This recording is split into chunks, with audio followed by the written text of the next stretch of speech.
noticed bad behavior has become normalized at interscholastic athletic events? Some fans seem angry. They lack civility toward one another. Some even get aggressive and unruly. Time out! What is going on? This has to stop. Let's not forget, school sports aren't just about winning. And they're definitely not an excuse to take your frustrations out on the official or the opponent. They're about teaching lessons like perseverance, respect, and empathy, so students can learn and grow as people, not just as players. We all have a role to play in setting a good example for our students and teaching them these important values. So fans, it's time to step up your game and behave positively at interscholastic athletic events in Idaho. This message presented by the IHSAA and the Idaho Athletic Administrators Association. May I offer you one of our finest selections? Delicious, rich in protein, and locally produced right here in Idaho. Excellent choice, sir. Satisfied viewing customer, I'll set. Dad's home. I'm home. Did you get the good stuff?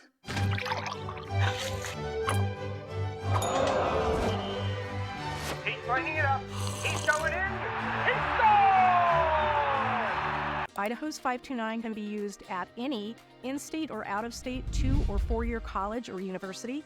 Can be used at a trade school for an apprenticeship. Whatever it is that your kid is interested in, that's available for them to use the fund. I really like the flexibility. It gives Wild the opportunity to pursue a whole array of training. So whatever your child's passion is, you can support that.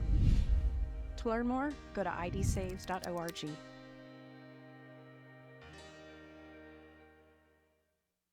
Vaping sucks you in quick, and the more you vape, the harder it is to quit. Not to mention all the chemicals and health problems. That's why thousands of teens are joining My Life, My Quit. Visit mylifemyquit.com or text Start My Quit to 36072.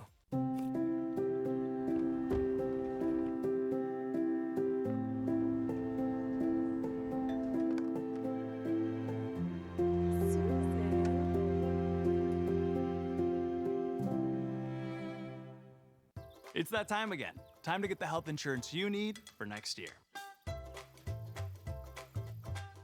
Open enrollment is the time for you to enroll in, renew, or change your coverage. At Your Health Idaho, you can save money with a tax credit on the plan that's best for you and your family. Don't wait. Open enrollment ends December 15th. More coverage, less cost. Only at yourhealthidaho.org. Enroll by December 15th. At Valleywide Cooperative, we're here when you need us. For 100 years, we have been here to help you with food, fuel, and good old-fashioned advice. And for us, serving is more than a job, it's a way of life, which is why we pour so much into the communities around us. We've employed hundreds of your neighbors. We take pride in that, and in giving back millions in sponsorships, grants, donations, and scholarships. It's our way of saying thanks. We're Valleywide, and yesterday, today, and tomorrow, we're here for you.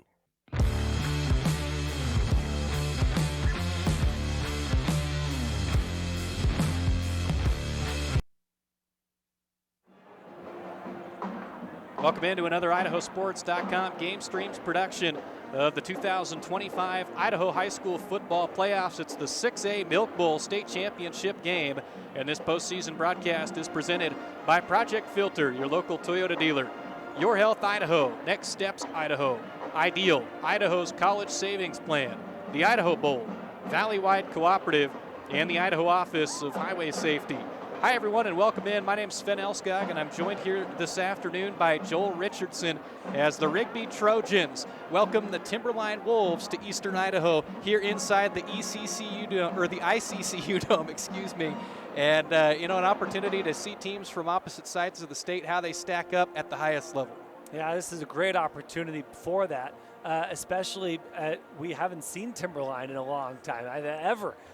In this state title game. Timberline, been around since 1998, but no state titles to hang in their gym. Hoping for one tonight. They're going for the first one. And then Rigby, ever since Coach Armando Gonzalez showed up, it's been a lot of titles. They're going for their 5th title in 7 years. Should be a great one this afternoon.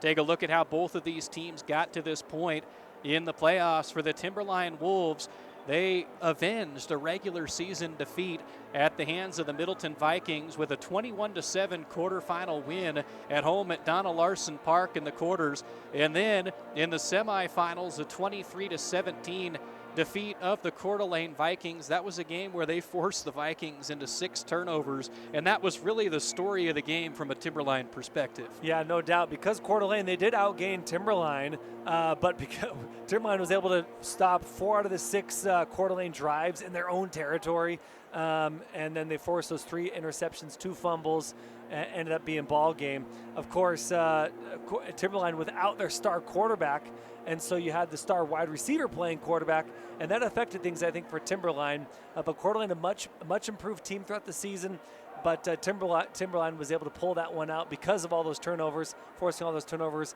and they're here in this championship game. And really the difference from a Timberline perspective in that football game was how much pressure that they applied on the quarterback. It seemed like right away, first play of the game, sack. Third play of the game, sack, fumble, recovered by the Timberline defense. Coeur d'Alene was never comfortable on offense. And if Timberline can somehow do that same thing today to Rigby, it's going to be quite a football game. The challenge is going to be, you've seen Rigby multiple times. They got some big boys, a standout offensive line for this group as well. Yeah, no doubt. Watch for Nash O'Kelly from Timberline on defense, that stout linebacker. But that offensive line, like you mentioned, so strong. They graduated last year. Rigby did 6 out of 7 top offensive linemen, but replacing 4 starters wasn't a problem, including your offensive tackle Donovan Hara. He's got 3 offers, 6'6", 320 pounds, and then of course you got 3 or 4 other guys that are just massive on that offensive line for Rigby. Rigby's path to the state championship game went straight through the SIC, something that will continue here this afternoon. Rigby knocked off Mountain View at home 42-28 in the quarterfinals and defeated Rocky Mountain 40-21 in what seems like an annual matchup. Those teams always go against each other in the playoffs, and this year no exception to that. So that's how both of these teams reached the state championship game, which we are set for in about 10 minutes here on IdahoSports.com. Should be a fun one between Rigby and Timberline. Let's tell you about our local sponsors for Rigby: Propete Fertilizer, Pocock Trucking, Fall River Propane, the Bank of Commerce, Franklin Building Supply, and Lava Hot Springs. The Bank of Commerce is a proud supporter of all area schools with 17 locations across Idaho and southwest Montana. For local decisions and exceptional service, make the Bank of Commerce your bank of a lifetime. Member FDIC, equal housing lender. And Franklin Building Supply is a proud supporter of Rigby Athletics and all of the building professionals in eastern Idaho. Their friendly and knowledgeable team is ready to help you make your project a success from start to finish. Franklin Building Supply in Pocatello and Idaho Falls, they're worth the trip. Well, you take a look at this game here, and we've got the opportunity to show you some keys to victory that we have identified for both of these teams. We'll start with the Rigby Trojans. And, you know, for Rigby, it's interesting. Strong start, obviously a key to this one. You want to get out there and kind of establish the, hey, we've been here before and you haven't mentality. Yeah, no doubt. Of course, Rigby 5 out of 7 going for the 5th championship in 7 seasons. So they've been here, like you said, only missed this championship game a few times. They have a ton of experience. Of course, their star running back, Amani Morel, they're going to look to him to run the rock, carry this ball over and over and over again. And they have a couple more guys as well. But that experience between Amani Morel in the backfield and then Jacob Flowers, the star quarterback who's been here a couple times. He and Amani Morel, kind of co-offensive players of the year, ton of experience. They've been here before, and look to them to have big games tonight.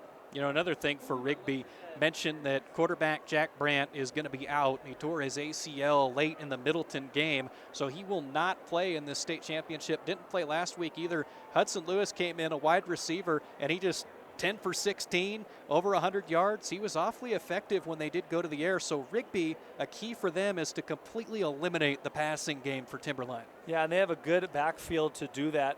Evan Freeman, Kaysen Erickson, also Stanton Butekoffer, and then Cannon Korth really solid secondary. Maybe this Rigby defense isn't as stout as they have been in past years. Again, they graduated a lot of those defensive linemen, but alternatively, their secondary has been really strong, stopping a lot of air attacks, including Rocky Mountains this season. Yeah, and another key that I think is awfully important for Rigby as the season's gone on, they've really done a good job of involving their running back, Amani Morrell, more and more and more. And you saw the end result of that in the semifinals with 165 yards on 27 carries with 5 touchdowns on the ground. So we want to see more Morrell here today for the Rigby Trojans. I love that, more Morrell, and we'll see plenty of that. He was banged up a little bit throughout the season. He didn't play in their one loss against Bishop Kelly, but the dude's averaging 7.2 yards. He has 21 rushing touchdowns. His longest run has been 50 yards, and he takes care of the ball. Only 1 fumble lost from Amani Morrell. The dude's got 11-plus offers to go play at the next level.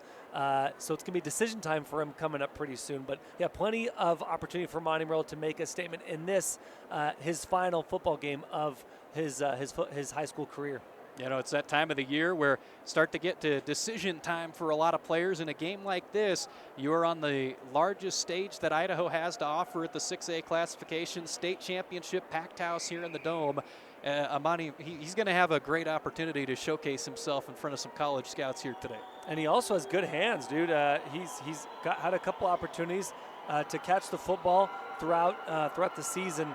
So look for him to leak out, become kind of that safety valve, if you will, for this Rigby offense when Timberline's defense, because it will when it comes fast and hot.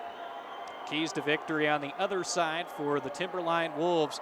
We're going to say they need to do what they did last week, and that's force a whole lot of turnovers. That's key number 1 for Timberline in this football game. Yeah, no doubt. They're going to look for opportunities. I don't know if stripping the football is going to be there for them. Rigby does a great job of protecting the football, but definitely force Rigby, and here comes the Trojans. Force Rigby in third and long situations, force to throw. Flowers has a great arm, but I think that's where you're going to be able to capitalize are through interceptions. Something that goes hand in hand with force and turnovers is to get pressure. And the next key, live in the backfield. If you're Timberline, you've got to rely on some of these guys that they have up front, including the dominant defensive lineman, Andrew Price, and get him awfully active and make Flowers and the rest of the Rigby offense uncomfortable. Yeah, that's always the question, right? Can you get to the backfield against this Rigby offensive line? If anyone can do it, I think it's Timberline's linebackers. They're bevy of linebackers and defensive linemen who also have plenty of offers to go play at the next level. Final key to victory for the Timberline Wolves, convert on some trick plays. I don't think this is the kind of football game where you can just go in and you do it straight up against the Rigby Trojans. I think you break open the entire playbook and you say, we're going to give you everything we have here today. So converting on those risks that you take offensively will be huge. And I like that key because you're going to have to throw some quirky plays, if you will, some trick plays at Rigby because they are assignment sound, they are stout. But if you throw things off, you get Rigby on their heels with some of those trick plays, then you can establish more your basic run passing game. So those are the keys to victory for this afternoon's game, which will start a few minutes late as the 4A championship went slightly long, but not too bad. We've had many Great championships finish. where it's much longer drawn out than this one will be. I think both teams will take this. The clock says 2 minutes and 5 seconds on it right now. Pro Pete Fertilizer is dedicated to providing products that save you time and money. For the highest quality fertilizer, turn to Pro Pete. Truly a great product for turf and ornamental applications. Pro Pete wants to wish the Rigby football team good luck today. As well, Pocock Trucking is based in Sugar City, Idaho, but sends truck all over the western United States and Canada. They haul bulk commodities like feed, fertilizer, grain, and potatoes, and offer minor shop repairs and a full-service lube bay. They can even sell you a used truck if you need one. Pocock Trucking's main office in Sugar City, and their truck shop is located in St. Anthony. To find out more, go to PocockTrucking.com. It's about that time of the year. If you're having trouble with your propane fireplace or freestanding stove, Fall River Propane can help. Fall River Propane services all makes and models of propane fireplaces and stove. Call or visit fallriverpropane.com. Hottest burning low-cost propane for residential or commercial delivery.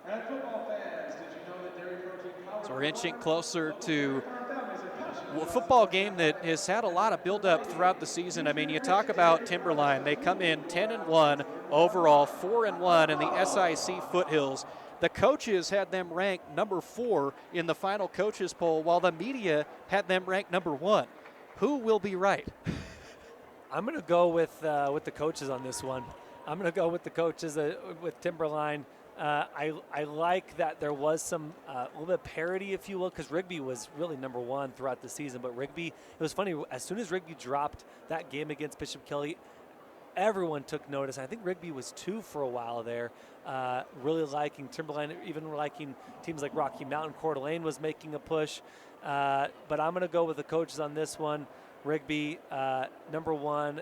But, man, I love that there was some question marks, I guess, surrounding the Rigby football team after that BK loss. And you take a look at the Rigby Trojans, 10-1 on the season, 3-0 out of the High Country Conference. They were ranked the same in both of the final polls, number 2. So nobody had a whole lot of doubt on that. But you mentioned, Bishop Kelly coming in and knocking off this Rigby Trojan football team. That's really the only team that's been able to give Rigby, in Idaho, a full competition. You look at some of these games, a lot of them have not been particularly close. Rocky Mountain, a 19-point win, 14 points over Mountain View. They beat Hillcrest 35-22. You credit Madison. That game took place in Rexburg. It was 23-19 in favor of the Bobcats. But again, go up the score list. Highland 52-21. Lewiston 46-0. And they just went through the gauntlet, 38-7 against Coeur d'Alene. Rigby has been battle tested, and they've come out on top a whole lot more often than not. And that Madison game was the closest one. Maybe that Bishop Kelly loss was the next closest in terms of competition, in terms of overall game. Maybe the score doesn't show that, but Rigby-Madison was this close for Madison to take the lead late in the fourth quarter. Madison ends up turning the ball over. I think it was a fumble, or if not, turnover on downs. And with that, Rigby was able to take that ball back and seal the game. But Madison, really good team. They're going to be coming back strong next year. But like you said, Rigby has played a really strong schedule. Their strength of schedule has been top 3 at least. And Rigby has proven game in, game out that they belong here tonight. We'll talk a little bit more about Timberline here. They have some absolute dudes on the field that are going to go play college football at some of the highest levels. Hudson Lewis, in fact, he flipped his commitment from Utah to Oregon earlier this week. This is a guy who is going to go to college and be an athlete. He'll play wherever they need somebody explosive that can make things happen. Typically a wide receiver for the Timberline Wolves. Last week was the first time that Lewis had played quarterback full-time since the 4th grade. And he went out there and he was pretty solid as well. I might add, a guy that was respectable from the quarterback position. We'll see what he does today. Yeah, like you said, 6 missed passes, and some of those probably are bad hands, maybe some questionable hands from the receivers. Lewis was slinging the rock pretty good last week.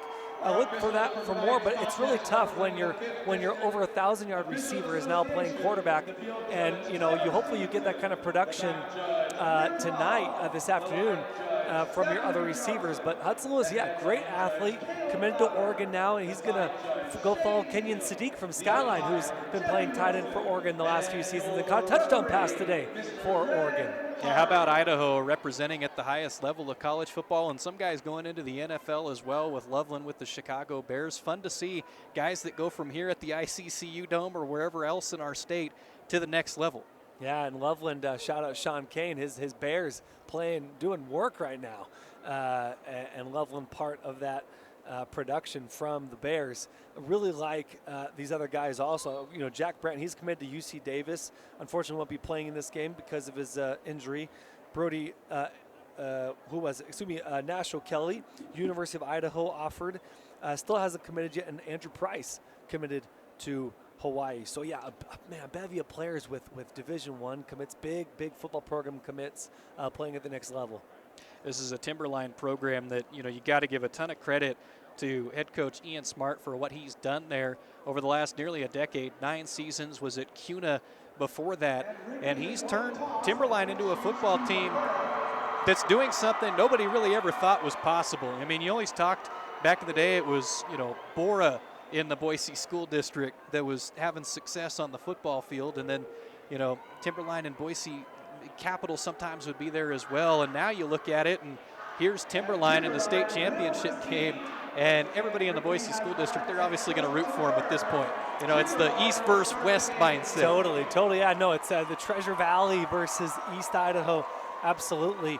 There's always this fun rivalry between the big city schools and, what we might say, the rural farm boys. And let me tell you, there are some farm boys on Rigby, but a lot of these boys, they're not your traditional farm boys. And so really fun to see this matchup against, quote, big city and rural Idaho. As we are about set for the kickoff here this afternoon inside the ICCU Dome. Today's officiating crew is out of the 5th District. They did not have to travel far. The head referee is Greg Harding, umpire Jeffy Wilson, side judge Shane Neal, the head line judge Caleb Louder, line judge Zachary Johnson, back judge Rick Long, and the field judge is Tyler Stevenson. As the Timberline Wolves, they will receive the opening kickoff wearing their white uniforms all the way from helmet down to the bottoms, and blue for the lettering. The Rigby Trojans are in black uniforms with maroon for the lettering and the helmets here today. And the crowd, Sven, I got a shot at the Rigby crowd. What a display of fandom and support for this Rigby team. On the other side, we're on the, south side there. On the north side as the kick is off. Great attendance from the Rigby fans tonight. Yeah, and Timberline traveled well from across the state. Additionally, this is as packed as you get here in the ICCU Dome. You love to see it as Timberline does not reach the 20 on the kickoff return by Hudson Lewis, and that's where the Wolves will start. And with a little more crowd analysis for Timberline, not bad, especially coming from Treasure Valley. But not as full, what you would expect, right? Game is out here in East Idaho. Not as full as Rigby, but still a great crowd here from Timberline. Love the kind of the blue versus the maroon or the black, and love the uniform matchup, right? All black versus all white. Let's go.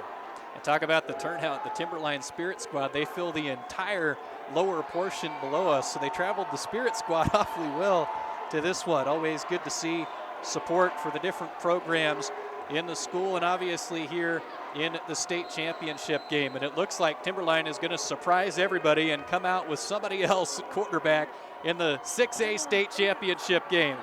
It's Kian Borgia, and they go to Lewis, incomplete pass. So it's Borgia that gets the start, the sophomore quarterback. Let's tell you about him. He's 5'10".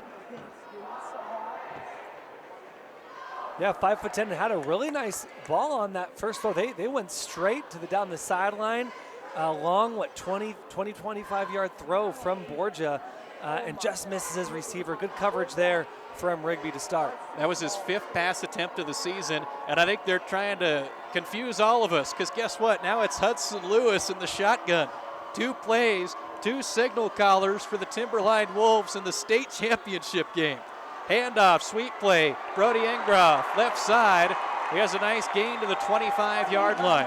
And they're going to need a lot from Brody Engroff this game. Of course, Timberline has a good mix of QB run, obviously rushing the ball and then passing, but without that QB run from your traditional quarterback, Jack Brandt, they're going to need a lot of good running from Engroff.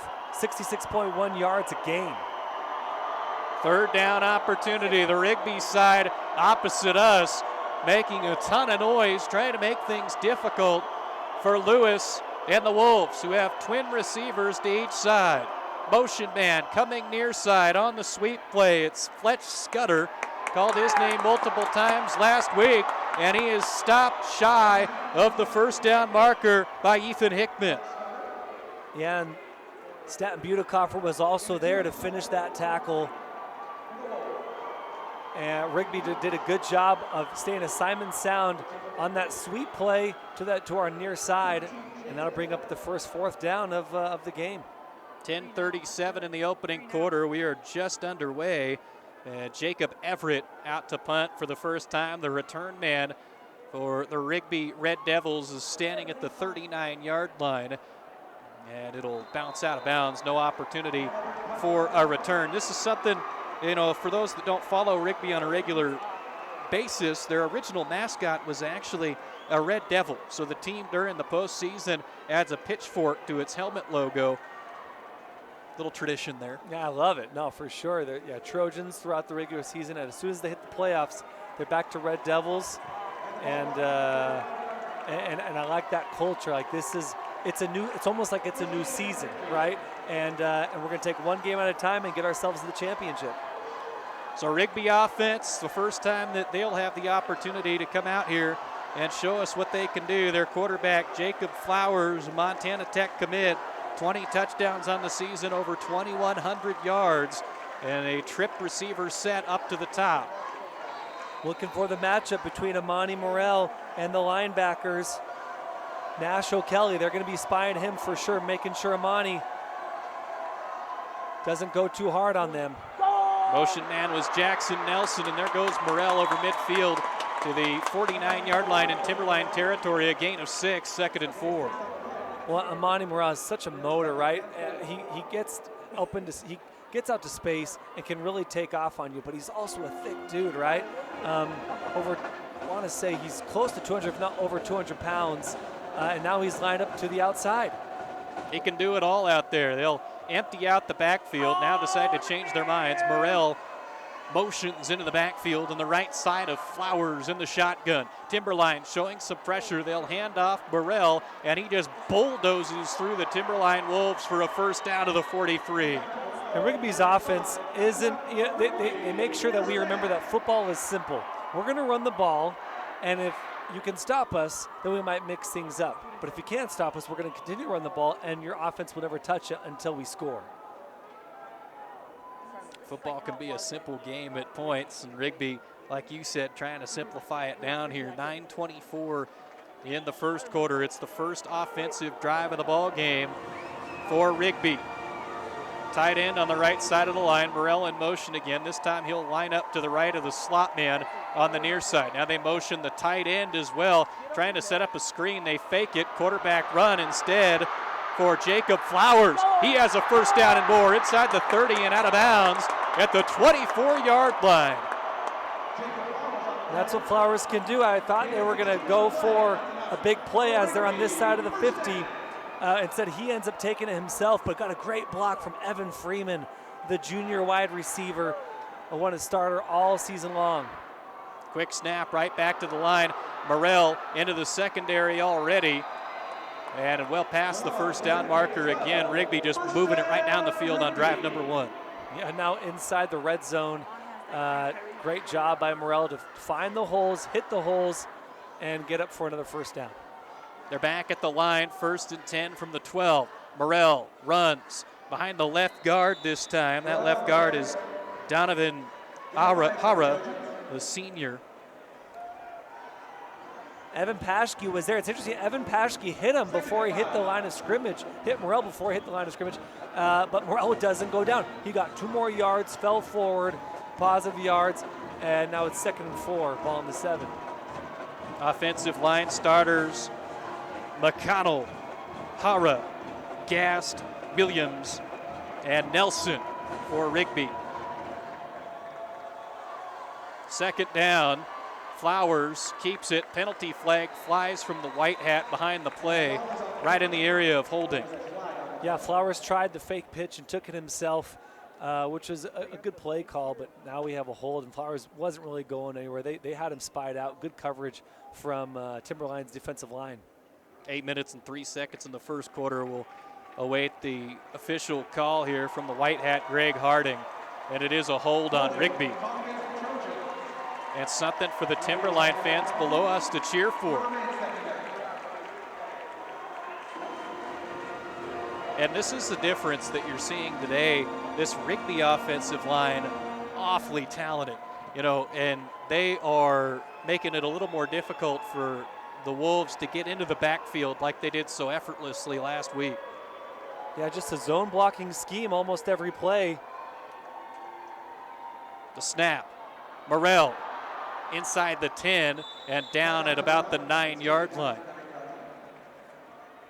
And so with that zone blocking, they're able to create these massive holes because you just go to your spot, you hit your spot, and there might be two guys there, but one guy on the offensive line, Donovan Harr, for example, is able to take on two Timberline players as he gets to his spot.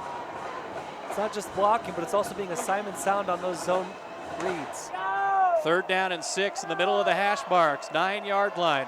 Motion man, wide receiver position. Flowers will shovel pass it forward. Caught by the tight end. I believe that's Jackson Nelson on the grab for the Red Devils. Ever since the Chiefs introduced that play, 2-3 years ago, everyone does it now, right? Quarterback kind of waits a little bit, and then you'll kind of pitch it. Almost, it looks like you're pitching it to your center, but the tight end is right there on a quick curl, almost on this side of the of the line, and then they're able to get positive yards. Not many there, but 4th and 2. Big decision time here for the Red Devils. And they're going for it. Offense on the field from the 5-yard line on a 4th down play. Flowers has it, trying to get a little bit more, getting a push from his teammates into the end zone. Touchdown, Rigby.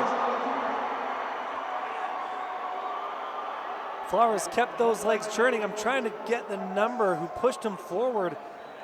That Boston Ballsmeyer was part of that crew. There may have been a few more there. There were a few more, including Amani Morrell. But yeah, Flowers was stopped at about the 2-yard line.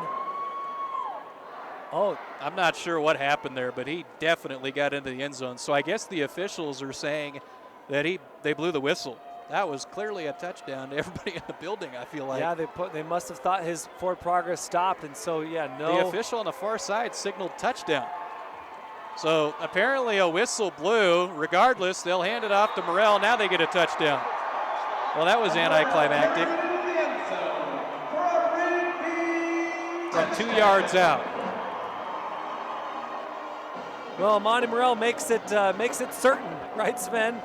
Flowers was in there, got the great push, but his forward progress was stopped. They gave it to Amani Morrell on the subsequent play, touchdown, and just like that, Rigby on all runs scores 6-0.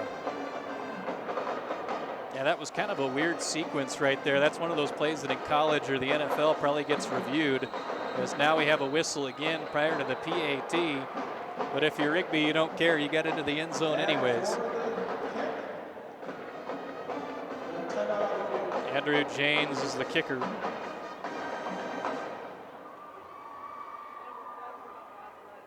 And now a little bit of a brief stoppage as one of the Rigby players heads toward the sideline.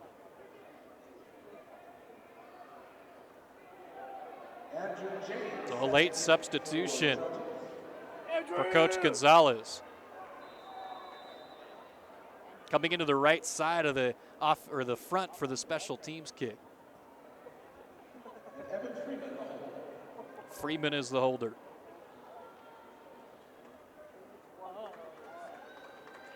Snap's good, the hold is good, and the kick is good. 7-0 Rigby. 5:46 in the opening quarter. Well, unwind in the soothing water of the legendary hot spring at Lava Hot Springs, Idaho, where natural mineral water flows into 5 hot pools at 5 relaxing temperatures. And don't forget about the Lava Hot Springs Aquatic Center with Olympic diving platforms and speed slides in the summer. The indoor pool and Port of Kitty Cove are open now through the winter. For hours and more, visit lavahot.springs.com.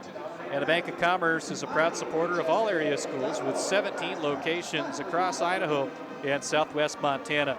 For local decisions and exceptional service, make the Bank of Commerce your bank of a lifetime. Member FDIC, equal housing lender.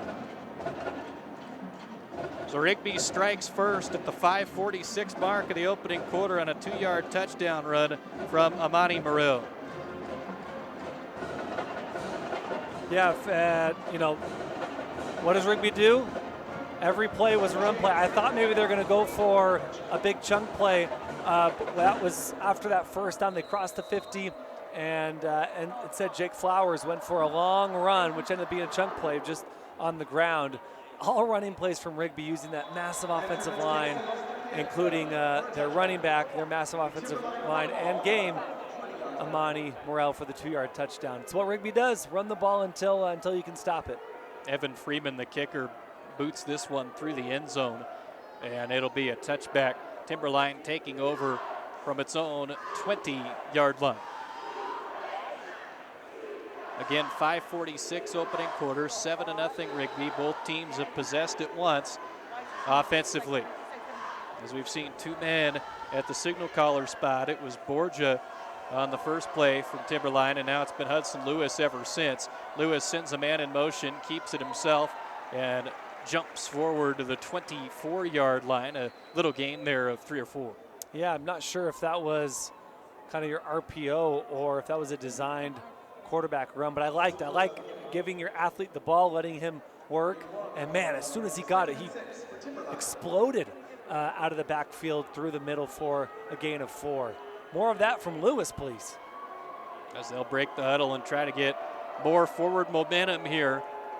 Gain of 4 on first down officially. There's one back to each side of Lewis for 2nd and 6. Snap is dropped. He picks it back up and just alertly throws it out of bounds toward the sideline.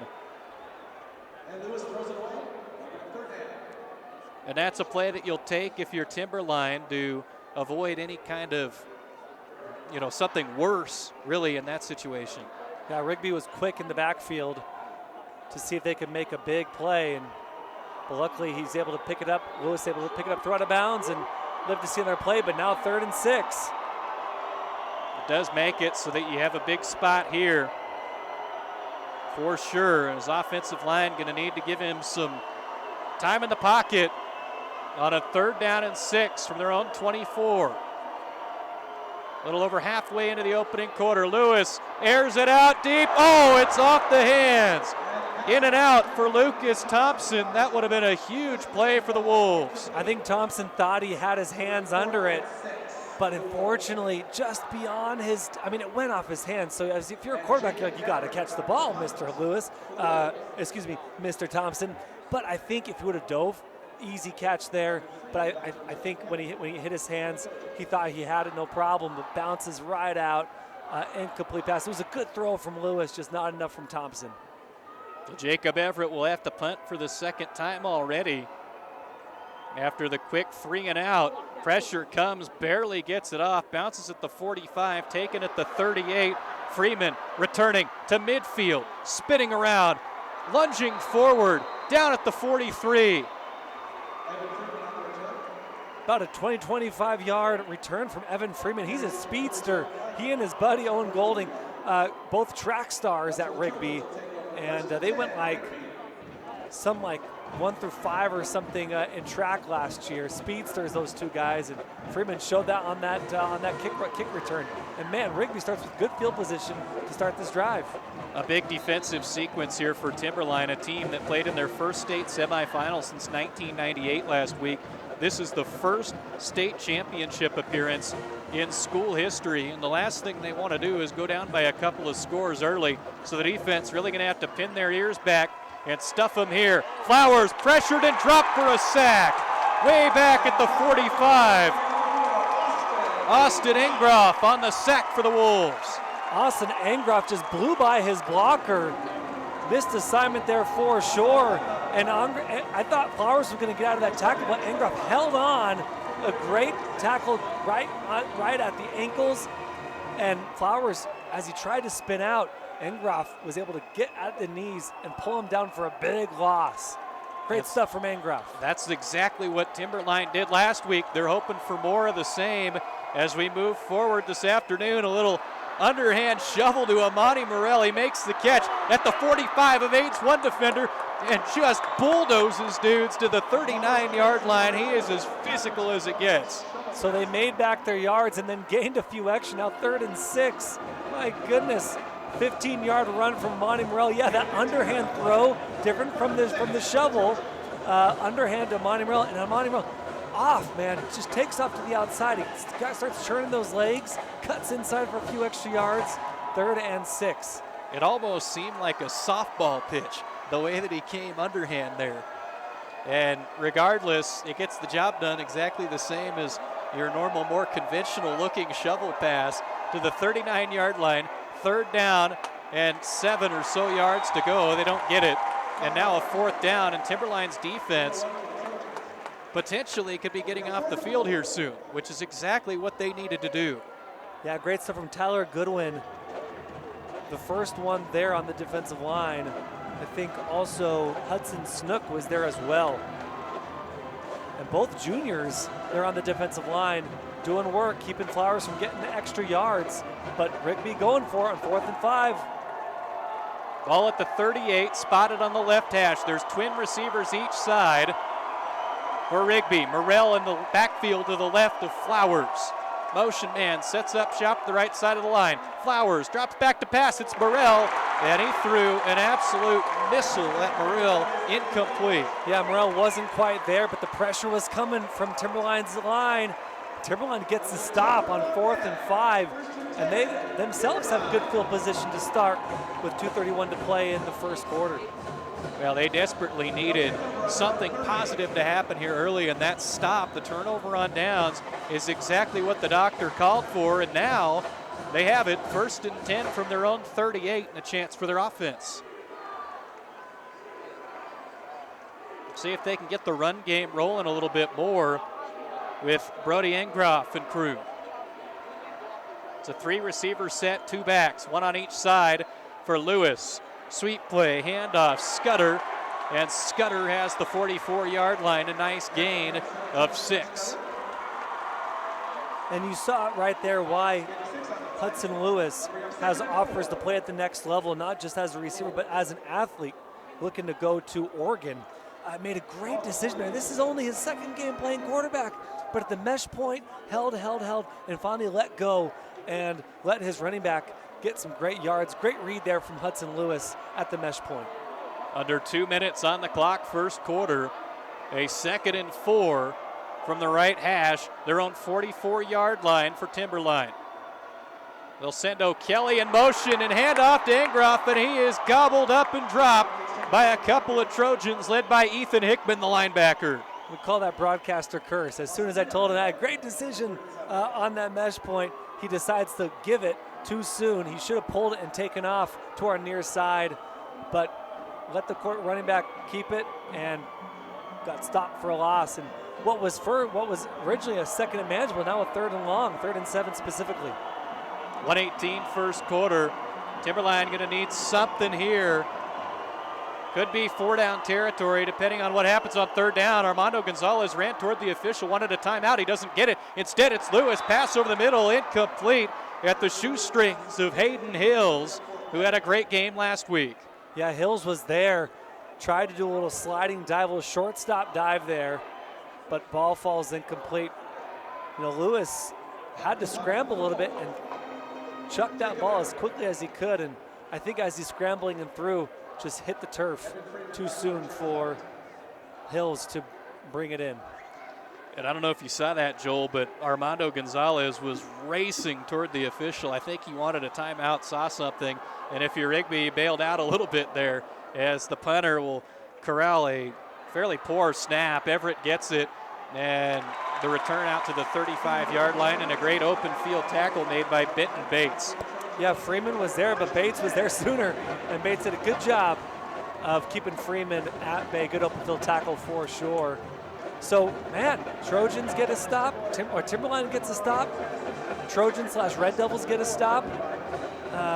Interesting what's going to happen here with less than 1 minute to play in the first quarter. Man, if Timberline can get another stop, that would look really good. They probably have a lot better field position than they have in most of this game so far. So here comes Rigby for another offensive drive. Trips receivers up top, fake the pitch. Flowers keeps. And Flowers has the 41-yard line where he's tackled by Evan Paschke, the 6'2" junior defensive lineman. They'll give him 6 yards, 2nd and 4 to the 41. 35 seconds opening quarter of action here on IdahoSports.com.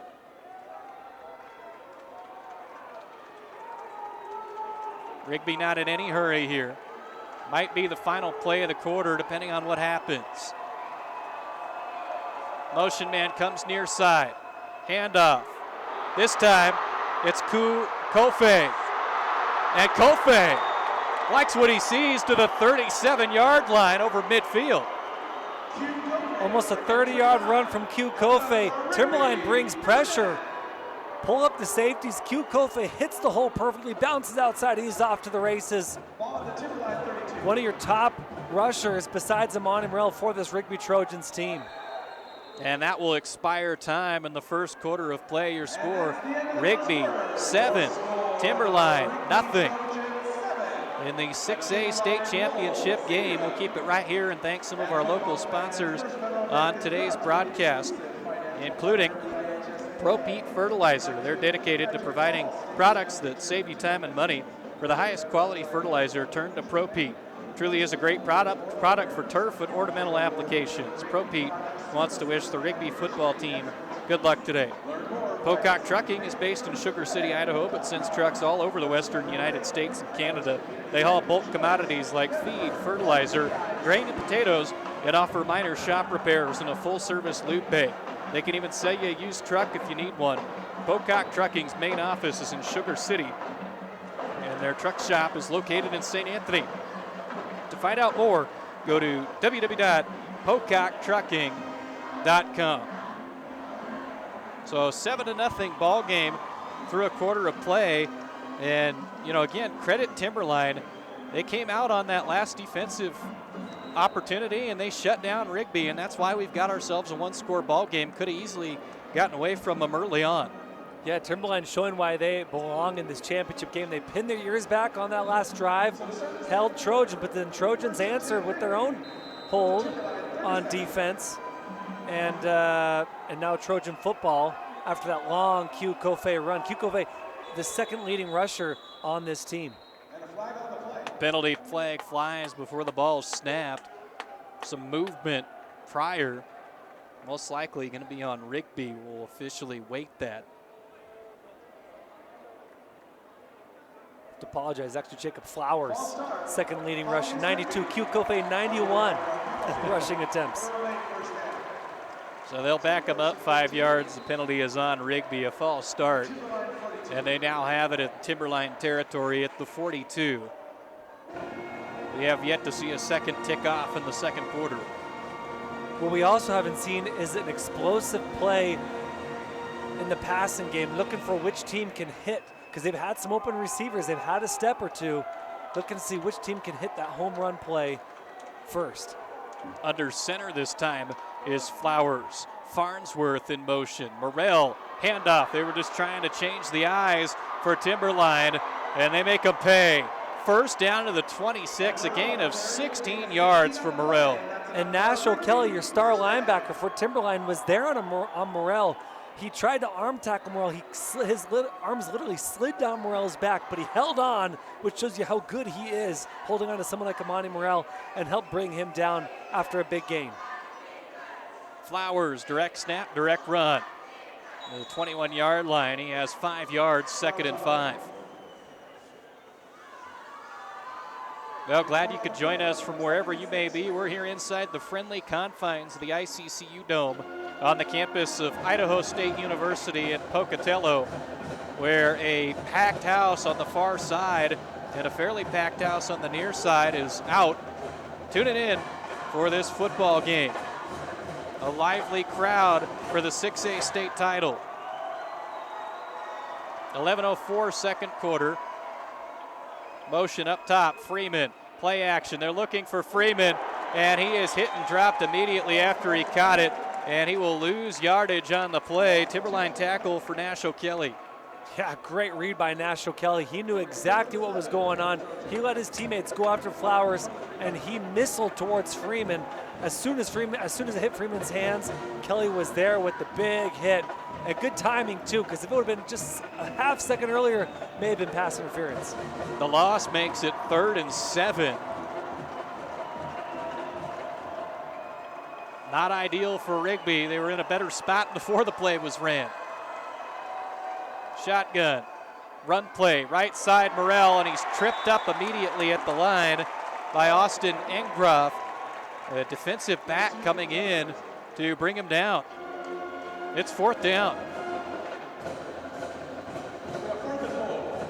Rigby has a good kicking game, so I'm wondering if they're going to go for field goal here, but it looks like they're keeping the offense on the field.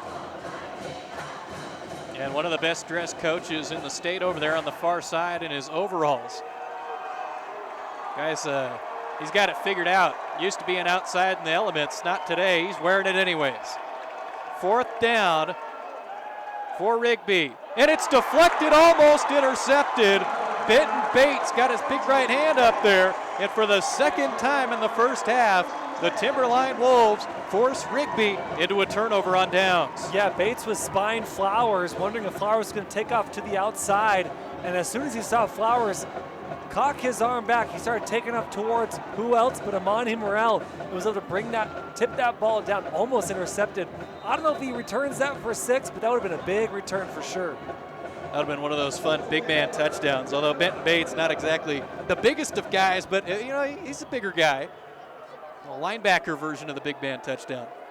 9:36 second quarter, and Timberline starting from their own 20-yard line. Lewis rolls right, has a man, caught, 25, 30, down to the 33-yard line.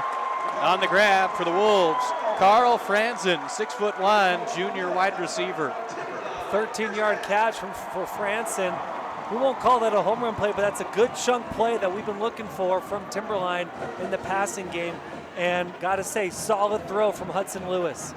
The offensive line up front for the Timberline Wolves looks like this. Andrew Price, this is left to right. Ian Arnold, Rafe Stump, Joe Caroselli, and Tyler Goodwin. Trips receivers near side, one up at the top. Shotgun formation from their own 33. Snap drop. Lewis picks it up, trying to direct traffic, incomplete. As really, I think the receiver Scudder there was more so playing defense than anything to just swat it down. Yeah, and that's the second or third. Well, one of those bad snaps was on the punt. But I think that's the second bad snap from Timberline. Center and quarterback need to shore that up. I know this is only his third game starting quarterback. Really need to shore second game starting quarterback. Hudson Lewis and center need to get on the same page because they're giving Rigby free downs. Yeah, so that one just didn't really do a whole lot of anything as a result of the snap. Second down and 10, still at the 33. The tight end in motion this time is Isaac Mills. Play action, Lewis, his pass is caught by the slot receiver Lucas Thompson, and they're giving him forward progress. So he was brought back about 3 or 4 yards after he caught it, but the official on the far side immediately went right to the sticks, and it'll depend on the spot here. They got it, first down Timberline. And Lewis put Thompson in some dangerous territory, on the slot passes. You catch that, you're going to get hit. For sure he gets hit, but luckily he protects the ball enough that they pull him back, but that forward progress gets enough for the first down. Good stuff from Thompson, who dropped one earlier, so great to see him with the sure hands on that, knowing he's going to get hit hard. They needed the 43, and they got to exactly the 43. Keeper, Lewis, right to midfield. Gained 6 or 7 on the first down play. Good decision from Lewis. Again, mesh point was really solid. Decided to keep it himself, runs through the middle. And again, he is so explosive. Some guys, including Morrell, it takes them a little bit to get going. Once they get going, that motor is solid. But Lewis, as soon as he takes off, he is fast. The official spot will give him 6 yards to the 49. So a 2nd and 4. After that play on first down, Lewis, another quarterback run, gets over midfield to the 48-yard line. He'll be just shy and makes it 3rd down. Yeah, and Lewis makes a couple guys miss, crosses the 50-yard line, and now they're in a 3rd and 1 situation. And so far, Timberline moving the ball really well on this drive. A guy that hasn't really got involved a whole lot for the Wolves yet is Hayden Hills. He had a nice game last week with a 19-yard touchdown reception and a deep ball catch. Let's see if they can get him a little bit more involved. Maybe not on this play with a 3rd down and 2, but as they move forward. Watch out for the tight ends here. They're putting the tight ends in the wide receiver spot on a 3rd down and 2 to the air. And trying back shoulder for a wide receiver. Franson incomplete. I don't know if that was intentional or not. Honestly, if he'd have thrown it to the front, he'd have been intercepted. Yeah, that was clearly his first option, and the first option just wasn't there. And especially difficult when the pressure from Rigby came from that right side, the same side he was throwing to. So hard when you have guys in your face when you're throwing to that exact side. Tell you what, though, if you're Hudson Lewis, it's 4th down, they'll punt. If you're able to have yourself a heck of a ball game at quarterback, and really, if you win the game, something you're going to talk about for years, and then when he's on College game day, when he's at Oregon, they'll say, oh, yeah, look at what he did in the state championship game. As the punt is returned just past the 15-yard line. So there's an opportunity. It might not be what he wants to do out there today, but it's what they need him to do. Yeah, and so far, I would say so far so good for Hudson. Was again only his 2nd game starting quarterback. And I think, there's so much to learn. He's going to go play football next year at Oregon as a wide receiver / athlete. It's a lot to handle in the championship game against a stout Rigby defense, which maybe took a step back this year from their previous amazing defenses from previous years. But yeah, so far so good from Hudson Lewis. The Rigby defense giving up just under 20 points per game this season. Their offense puts up points to the tune of 38 per contest. So far, they've been held to 7. Man in motion is Farnsworth, and a whistle again and a penalty. Offsides this time, though, on Timberline. Yeah, Timberline, there, I think we saw a helmet over the football, if not a hand, and so easy, free 5 yards for Rigby. And man, if you're a coach, you hate pre-post snap penalties. Well, you're going to have a hold. You're going to have a bad call here and there, but you don't want those pre and post snap penalties. Those are first, 2nd game penalties. And it makes it so that on the 1st down play, it's 1st and 5. They run it 7 yards and they get another 1st down. Yeah, exactly. I was thinking of pass interference. That was the word. That was the phrase I couldn't think of. Pass interference and holds. Those are going to happen. But yeah, you give Rigby free 5 yards, and they run a few more, and 1st down, no problem. 6:25 opening half, 7-0 Rigby. Shotgun formation, trips receivers up to the top. Handoff. This time a different guy getting involved. It's Q Kofe. 1st down Rigby again. Yeah, Q Kofe has the 3rd leading rusher in terms of attempts, and also 3rd leading rusher in terms of yards. 477 on the year. About 5 yards, a little over 5 yards a carry for Q. Fast dude. Red Devils from their own 40 run it 2 yards, 2nd and 8. And again, it's Kofe. And man, this Timberline defense is well coached when they might give up a big play here, a big chunk play there on the ground, but then the next 2 or 3 plays, they're stopping them. They're stopping them for a loss, only gain of 1 or 2, and that's why the score is only 7-0. Timberline defense playing really well so far. Ian Smart, awfully good defensive coach, helping lead the way for this Timberline football team. They'll bring 4. Flowers runs it, and he is to the 44-yard line, and it brings up 3rd down. And Timberline showing different looks. They'll put 4 up on the line. They'll drop 1 back for kind of a 3-4 front. Maybe 4 of the guys in the line. 1 is pulled back a little bit as if he's going to be a linebacker. Then that guy might drop into coverage. Really impressive stuff from Timberline. Clearly head coach knows what he's doing as he calls his defense. Big 3rd down in the first half of this football game. 6 yards to go. Rigby on their own 44, 4:50 in the first half. Burrell flanks out to the left, coming out of the backfield, and the pass is incomplete. They were looking to set up a screen, and there was nothing there for Cannon Korth. Dude, I thought Benton Bates was going to intercept that ball. Benton Bates right there. Again, spying Jacob Flowers. And Flowers had to get rid of that one quickly. Faked it to Monty Morrell. Timberline did not bite. They stayed left side, far side, and they got the stop. 4th and 6. Another defensive stop from Timberline. So Timberline's defense has got off the field. 2 turnover on downs, and now a stop here. So 3 times in this first half, they're showing that they can be pretty stingy. And man, Timberline can get a big play, a couple chunk plays, maybe a home run play, catch Rigby sleeping, tie up this game. Timeout called on the field by Rigby with 4 minutes and 44 seconds left in the second quarter. Red Devils 7 and the Wolves nothing. If you're having trouble with your propane fireplace or freestanding stove, Fall River Propane can help. Fall River Propane services all makes and models of propane fireplaces and stove. Call or visit fallriverpropane.com. Hottest burning, low-cost propane for residential or commercial delivery. Franklin Building Supply is a proud supporter of Rigby Athletics and all of the building professionals in eastern Idaho. Their friendly and knowledgeable team is ready to help make your project a success from start to finish. Franklin Building Supply in Pocatello and Idaho Falls, worth the trip. Rigby's power boosters include Fibercom, Teton Auto Group, Anytime Fitness in Rigby, Java Express, MVP Rentals, Brightside Dental, The Roof Resource, ProPete Fertilizer, Bellhaven Real Estate, Idaho Drug, and Eckersell Funeral Chapel. So 4 minutes and 44 seconds left in the half, and Rigby forced to punt.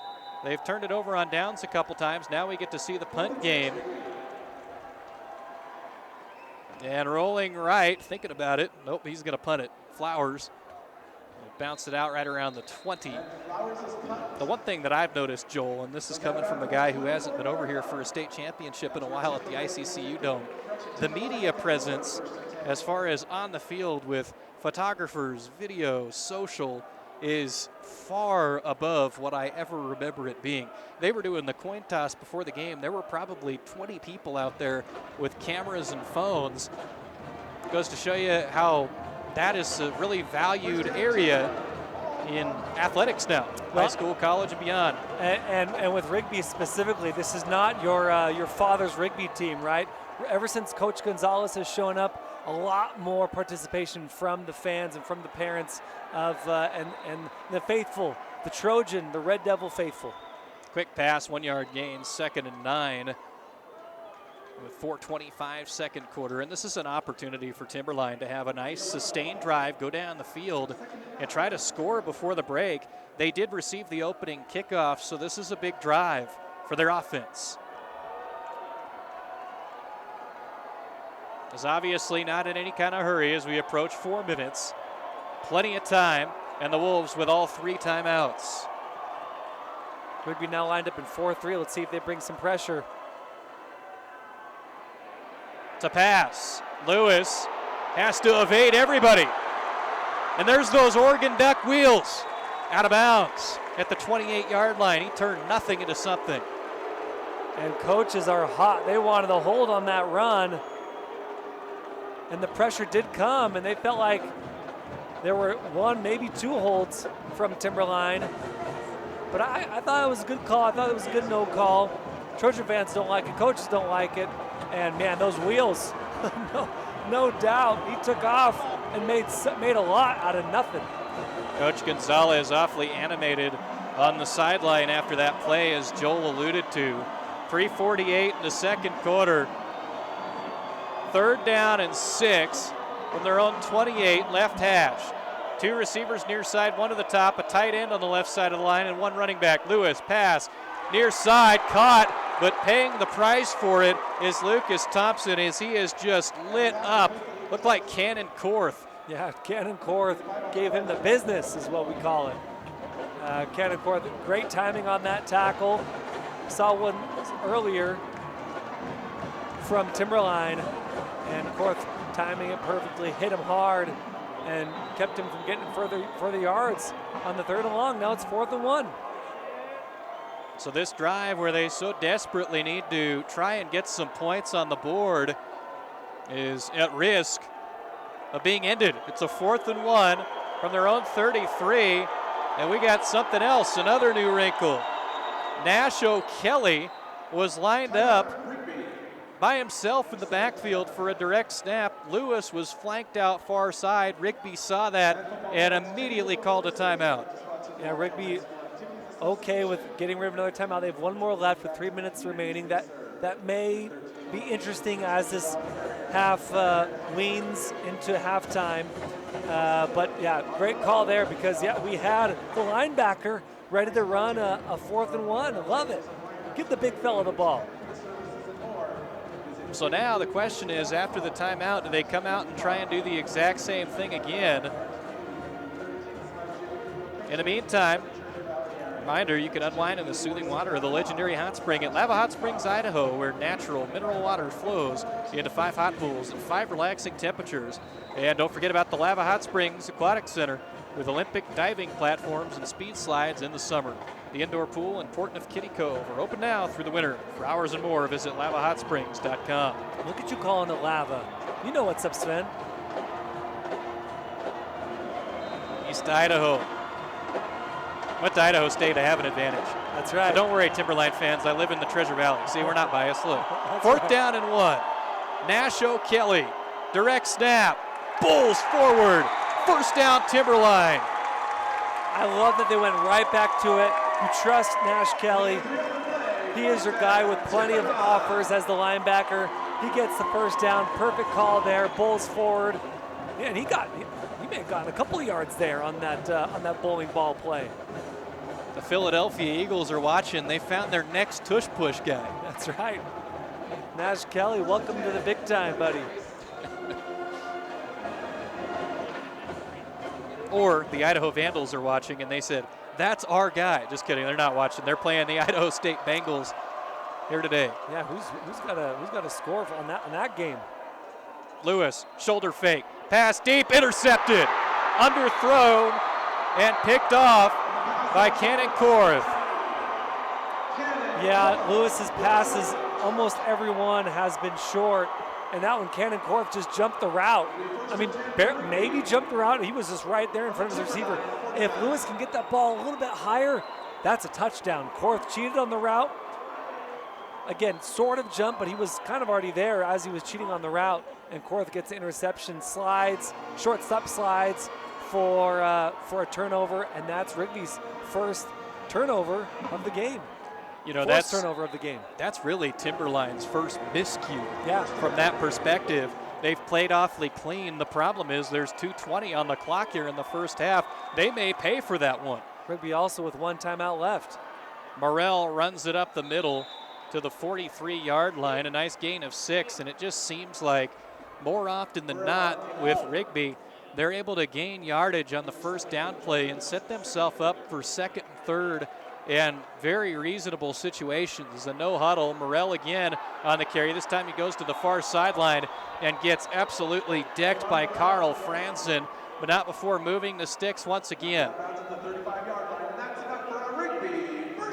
When in doubt, give the ball to Morrell. He'll get you at least 5-6 yards, as that's what he averages throughout the season.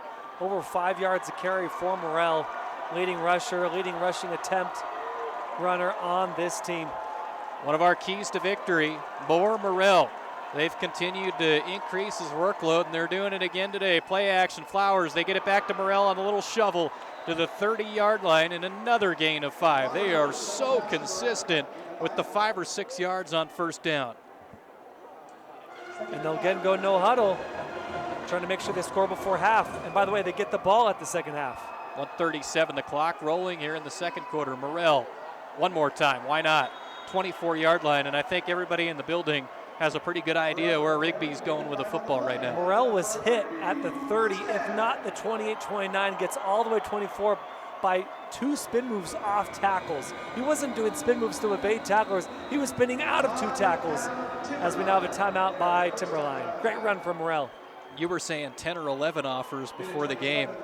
Are we increasing the number as college coaches watch him here today? Well, and that's the question. I don't think Morrell has, those D1 offers quite yet. He might have a couple, but you wonder if it's a speed thing because Morrell, you look at him and he's not naturally the speed guy. But man, again, when he gets to open space, he is so hard to bring down. I think he has enough speed, and hopefully you got scouts watching tonight, coaches, I should say, watching this game.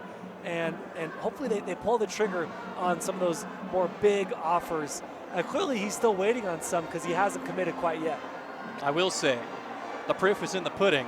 And he's going out there, and he is shining on the biggest stage against what is a pretty talented defense with multiple D1 guys on it. Well, Hudson Lewis in the secondary, Nash O'Kelly at the linebacker spot, Andrew Price at the defensive line. All D1 talents for Timberline. First down and 10 from the 24-yard line. Morrell redirects to the left, stiff arms a man, bulldozes another, tiptoes his way to the 9-yard line. That is as physical as it gets of a 15-yard carry. How many broken tackles did we see there? 1, 2, 3, 4, and then a couple of those broken tackles is 2 guys trying to bring him down. And he lowers his shoulder, hits a couple, hits a few more, steps out of a tackle, big first down inside the 10. No huddle, back to the line, 9-yard line. They'll snap it, and a flag whistle blows. False start on Rigby. The only thing that's slowed him down so far on this drive is themselves. Got to credit them. They are really just moving it down the field well. You know, Timberline, they've pinned their ears back this second half. They only allow about 15, maybe 16 points a game. Rigby allows a little bit more, 20 points a game, almost 20 points a game. Timberline's been doing so. Let's see if they can get a stop here on 1st and goal. Morrell behind the tight end, right side, upended at the 5. So the penalty doesn't really seem to matter a whole lot now. 2nd and goal from the 5. More no huddle for Rigby. 36 seconds. Morrell, right side, touchdown. Almost 30 seconds to play. Rigby got that ball with about less than about 90 seconds, and with between a heavy dose of Morrell, despite that false start, and some good decisions from Flowers on a couple of those pitches to Morrell. I think that drive may have been all Morrell, now that I think about it. It was. Every single play. More Morrell with 90 seconds, and he punches one with 33 seconds to play in the half. That's crazy. Well, when it works, keep doing it. Well, that's what Rigby is employing as the mindset, as Andrew Janes connects on the PAT, and Rigby will lead Timberline now 14-0, just 33 seconds left in the first half. Well, now if you're Timberline, you got to hope you get an opportunity on the kick return and you can get in good field position, or maybe get one of those late in the first half kickoff returns for a touchdown. That would be an awfully pleasant thing for Ian Smart and the Wolves right now. Boy, they've played hard, they've played well, but Rigby, that run game, they just haven't been able to stop it. No, we teased this in the first during our pregame show, right? It's a terrible feeling to know what play is coming and you can't stop it. So if I'm Timberline, man, I'm looking for a big play here, home run play. And we'll talk about this and during the halftime show. I don't think Timberline's going to win this game with a methodical drive. Rigby is too assignment sound and too stout to let methodical drives get in for 6. Timberline's going to need some big plays. Unfortunately, they haven't had any so far this first half. We'll see if they can get one here before the break. A touchdown would go a long way. Again, Rigby does receive the second half kickoff. That's not helping the Timberline cause, and no opportunity to return either, as a phenomenal kick by Evan Freeman.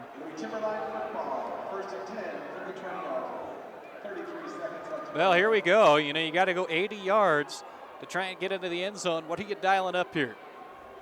They've had a couple of those passing plays open. As good as these DBs for Rigby have been, they've been behind a few steps. So, man, if I'm coaches, I'm looking for a big home run play, maybe down the sideline, an up and go, maybe a double move. But I'm looking for a big play on this first down. So 1st and 10 from their own 20. Couple of backs back there with Lewis, and they'll hand off to Scudder. So throw that out the window, a 3-yard gain, and they may be content. We'll see going into halftime as is. Well, and what you don't want to do on those home run plays is do something silly and end up throwing a pick 6 or giving Rigby another chance. And it looked like they went for the more conservative play call, which is which is why they're down there and I'm up here. They know better than me for sure. 33 seconds left, and the time will run out on the first half. Your score at the break, Rigby 14, Timberline nothing. We'll take a break and come back for the halftime show.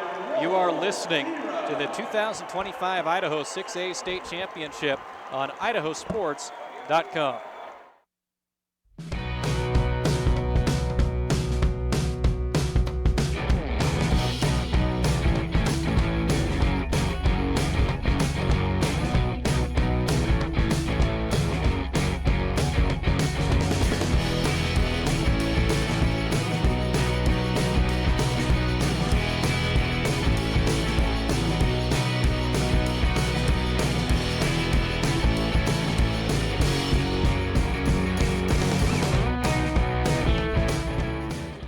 So, what's next? Your path doesn't have to look like theirs. You can do this, or this, or this. Check out in-demand jobs in Idaho and get up to $8,000 to find your thing. Dear crew, with an adult-sized third row, everyone's welcome. Slip in, stretch out, and let's go. Toyota, let's go places. It's that time again. Time to get the health insurance you need for next year. Open enrollment is the time for you to enroll in, renew, or change your coverage. At Your Health Idaho, you can save money with a tax credit on the plan that's best for you and your family. Don't wait. Open enrollment ends December 15th. More coverage, less cost. Only at yourhealthidaho.org. Enroll by December 15th. Il me semble que ce matin le soleil peine à colorer le ciel. Je voudrais prolonger les vacances. Idaho's 529 can be used at any in-state or out-of-state 2- or 4-year college or university.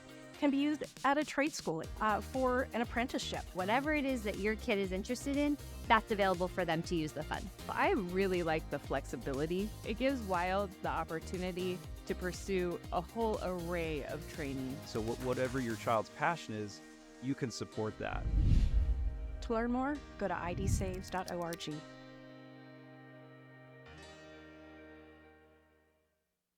Vaping sucks you in quick, and the more you vape, the harder it is to quit. Not to mention all the chemicals and health problems. That's why thousands of teens are joining My Life, My Quit. Visit mylifemyquit.com or text Start My Quit to 36072. At Valleywide Cooperative, we're here when you need us. For 100 years, we have been here to help you with food, fuel, and good old-fashioned advice. And for us, serving is more than a job, it's a way of life, which is why we pour so much into the communities around us. We've employed hundreds of your neighbors. We take pride in that, and in giving back millions in sponsorships, grants, donations, and scholarships. It's our way of saying thanks. We're Valleywide, and yesterday, today, and tomorrow, we're here for you.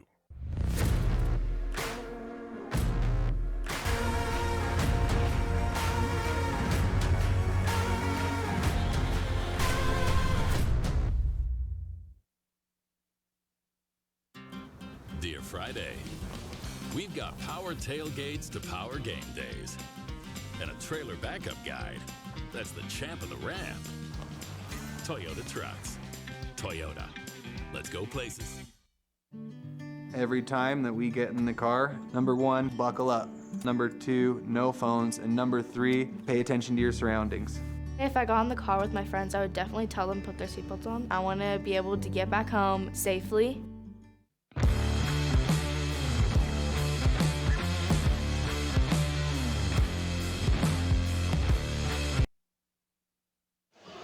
Halftime from the ICCU Dome in Pocatello, the Rigby Red Devils 14 and the Timberline Wolves nothing. We'll tell you how we got to this point. At the 5:46 mark of the opening quarter, it was a 2-yard touchdown run by Amani Morrell, made it 7-0 Rigby after the PAT. And then with 33 seconds left before the break, a 5-yard touchdown run by Morrell again. Rigby 14-0. That's your score at the half. And their recipe for success has been very simple these last couple of weeks. You give it to Morrell, he scores the touchdowns, and you put yourself in a really good position to win the game. And that's what's happened in this contest so far, Joel. Well, and it's too bad that Morrell got both touchdowns. Flowers had the first touchdown. If they would have let that play go a little bit longer, but they didn't give it to him. Excuse me. So Morrell gets the call and touchdown Morrell. And then, yeah, that we talked about it, you know, off mic a little bit, but that late second half touchdown by Morrell, that's a backbreaker because you've done so well holding this Rigby offense that can churn out points. And you held them to 7, but man, the last 90 seconds, they're able to run that football almost, 50 or so, 60 yards, all Morrell for that touchdown. That is a back-breaking possession. Timberline, a football team that only gives up about 15 points per game. And, you know, really through that first half, that statistic kind of held. It looked like they were going to keep Rigby to 7, but that last offensive drive, Rigby came out and they did something different. You want to know what that was? They didn't do anything other than hand it off to Morrell. They said, you know, we're done with the playbook. We are going to give it to this one guy the entire drive, and it worked. So here we are with a 14-0 halftime score as a result. Yeah, and our keys to the game was more Morrell, and we've gotten that this game. Morrell has been the leading carrier, leading rusher in yards. He's leading the averages, 6-7 yards per carry for Morrell. The dude is a machine. He is a unit. You know, he's got all those offers to go play at the next level. Morrell really is a great running back for this team. But man, his offensive line, he owes them a few milkshakes after this one, maybe a few Java Espresses, right? Man, they've opened up holes for him. And when they haven't had, you know, the holes quite open enough, he just spins out of tackles and gets an extra 3-4 yards. Joel Richardson, company man, with the Java Express, seamlessly plugged it in there too. Proud power booster for the Rigby Trojans, as Joel's done his homework on the sponsors here today. You know, for those of you that weren't with us for much of the first half and are tuning in late, again, Timberline is playing with Hudson Lewis at quarterback. This is a guy who has not played quarterback full-time since the 4th grade. Last week against Coeur d'Alene, he did not miss a snap on either side of the ball, and he is playing quarterback in replacement of UC Davis commit Jack Brandt, who has over 2,000 passing yards this season, 26 touchdowns, an interception, and 11 rushing touchdowns on the ground. He tore his ACL against Middleton, something that you just hate to see, and unfortunately, you know, the Timberline offense has not been able to fully really get going here today. They had a lot more success last week against Coeur d'Alene than we've seen today against Rigby. Yeah, when your starting quarterback is out, you mentioned that those are a ton of yards, a lot of production, and it's hard to replicate that. Hudson Lewis did a good job. Honestly, he's done a good job. This is his second game starting for you know, his injured Brandt, and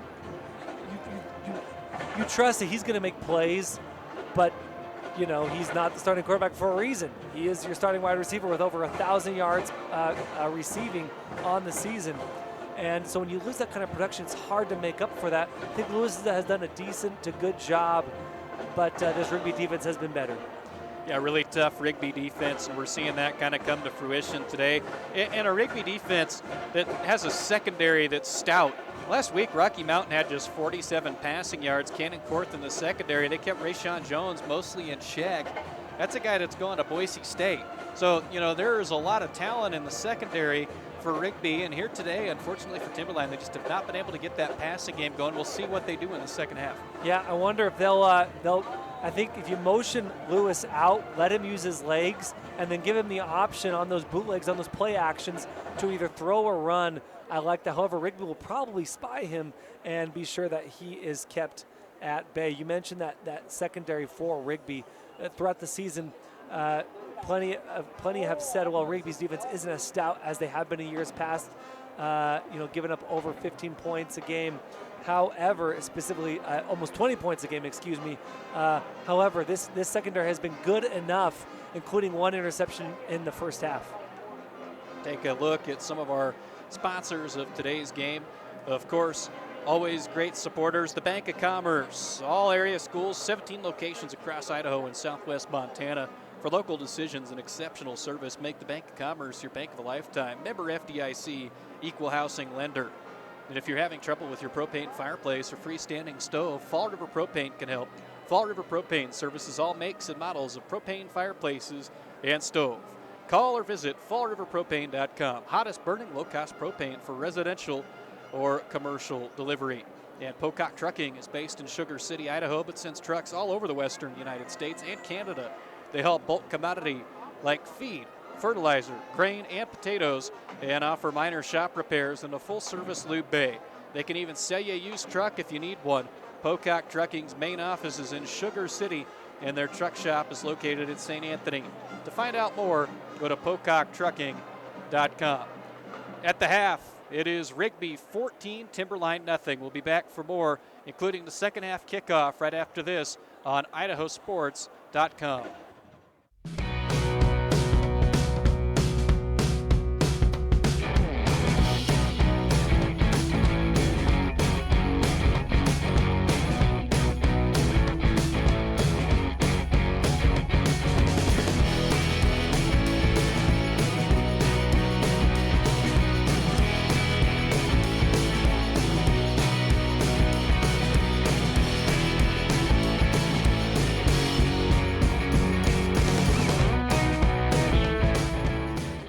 So, what's next? Your path doesn't have to look like theirs. You can do this, or this, or this. Check out in-demand jobs in Idaho and get up to $8,000 to find your thing. Dear crew, with an adult-sized third row, everyone's welcome. Slip in, stretch out, and let's go. Toyota, let's go places. It's that time again. Time to get the health insurance you need for next year. Open enrollment is the time for you to enroll in, renew, or change your coverage. At Your Health Idaho, you can save money with a tax credit on the plan that's best for you and your family. Don't wait. Open enrollment ends December 15th. More coverage, less cost. Only at yourhealthidaho.org. Enroll by December 15th. Il me semble que ce matin le soleil peine à colorer le ciel. Voudrais prolonger les vacances. Idaho's 529 can be used at any in-state or out-of-state 2- or 4-year college or university. Can be used at a trade school for an apprenticeship. Whatever it is that your kid is interested in, that's available for them to use the fund. I really like the flexibility. It gives Wild the opportunity to pursue a whole array of training. So whatever your child's passion is, you can support that. To learn more, go to idsaves.org.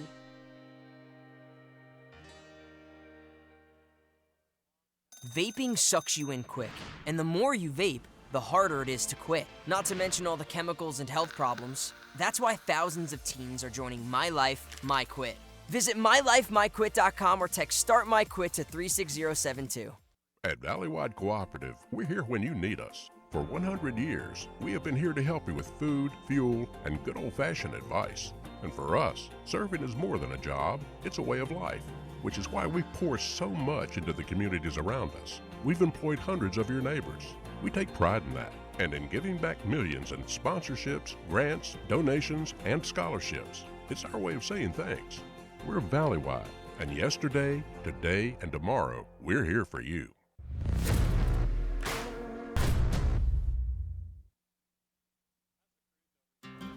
Dear Friday, we've got power tailgates to power game days, and a trailer backup guide. That's the champ of the ramp. Toyota trucks. Toyota. Let's go places. Every time that we get in the car, number 1, buckle up. Number 2, no phones. And number 3, pay attention to your surroundings. If I got in the car with my friends, I would definitely tell them to put their seatbelts on. I want to be able to get back home safely.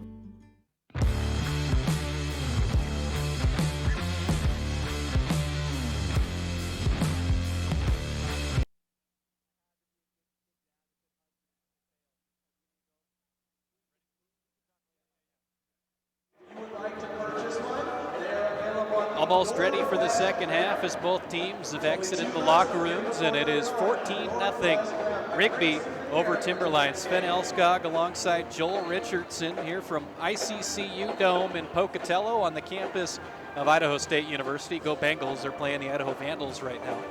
We'll have to get a score update on that one. That's the real score that the broadcast booth is interested in. Last I heard, Idaho State was routing the University of Idaho. You love to see it, Joel. You know, here in the ICCU Dome, I'm from Pocatello, so I'm biased for sure. I'm biased. You're an Idaho State grad, so you're very biased. But nah, dude, like, go Idaho State, man. Pull up the box score there, but yeah, they'll put 3 more minutes on the clock here, and we'll have a little bit more time to kind of prepare the fans for what we expect in the second half. You know, for Rigby, I think the recipe is going to be simple. They're going to run the football a lot. We're going to call Amani Morell's name a ton. Now, for Timberline, it's a little bit more of a question mark on what we're going to see. Do we continue to see Hudson Lewis at quarterback? Do they decide to, you know, get flexible with it and put Kian Borgia out there? We saw him on the first play of the game. What are you expecting from Timberline? Well, and Borgia, that throw was a good throw. You know, the coaches said we're going to put you in. We're going to give them something to think about. As the score is 37-16 is your final. ISU defeats University of Idaho. Big win there. You know, they told him, Borgia, Kian, make sure if you're gonna miss your receiver, make sure you overthrow him. We're not throwing a pick first play of the game. But it was a good throw. The receiver was almost there. Lewis has also had a couple throws that were almost there. So I think they're close. The problem is they haven't been close enough, and their score is 14-0. But I think you give Lewis, maybe you bring in Borgia, maybe a few plays when they get on offense. You know, in the second half. Of course, Rigby is starting the ball to start the second half. But I think you give them a few more opportunities for some big home run plays. The receivers have beaten the DBs enough times that there is going to be success through the air. They just got to hit their receivers. You give them a few more throwing plays, but the problem is if you miss too many of those, you're immediately punting the ball. You know, and the thing that everybody talked about all week on the Timberline side was Hudson Lewis. And then the first play from scrimmage, we come out, and it's Borgia at quarterback. I think everybody in the facility was like, whoa, are they going to go a different look here today? And that was the only snap offensively where we saw that happen in half number 1.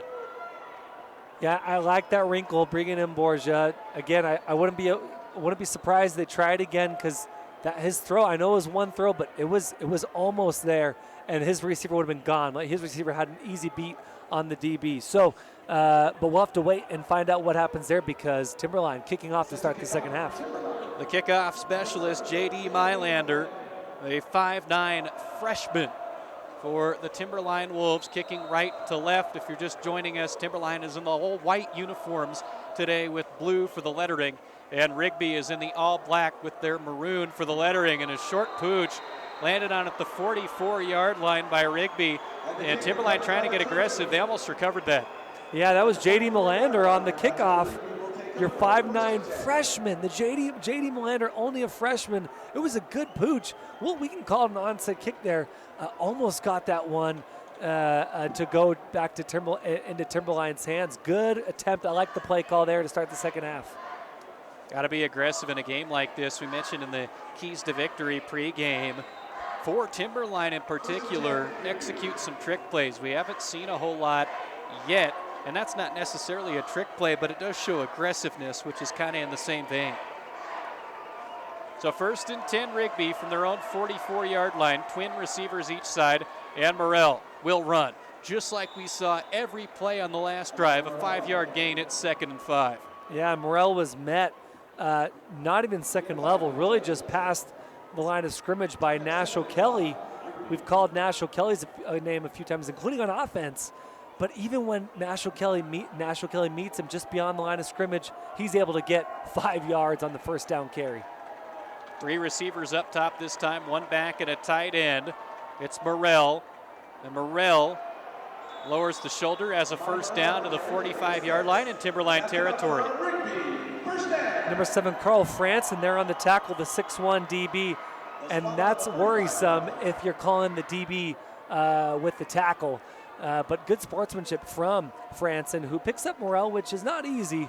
as Morrell is a big fella. Yeah, and the question right now for Timberline is what can you do? What adjustment are you able to make defensively to try and stop what you know is coming from Rigby on every single play right now? 1st and 10. This time they decide to do something different finally. It's Flowers running right to the 40-yard line. He also gains 5.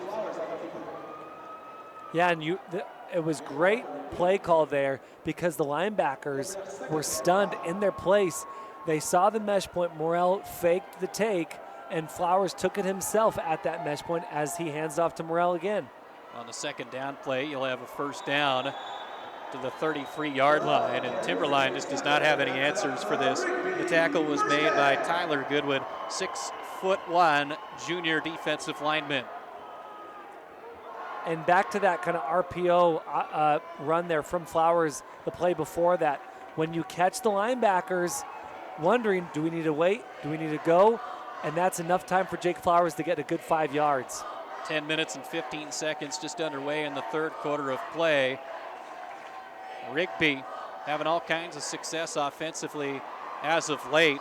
Pass play complete, tight end Jackson Nelson to the 30-yard line, gains 3, 2nd and 7.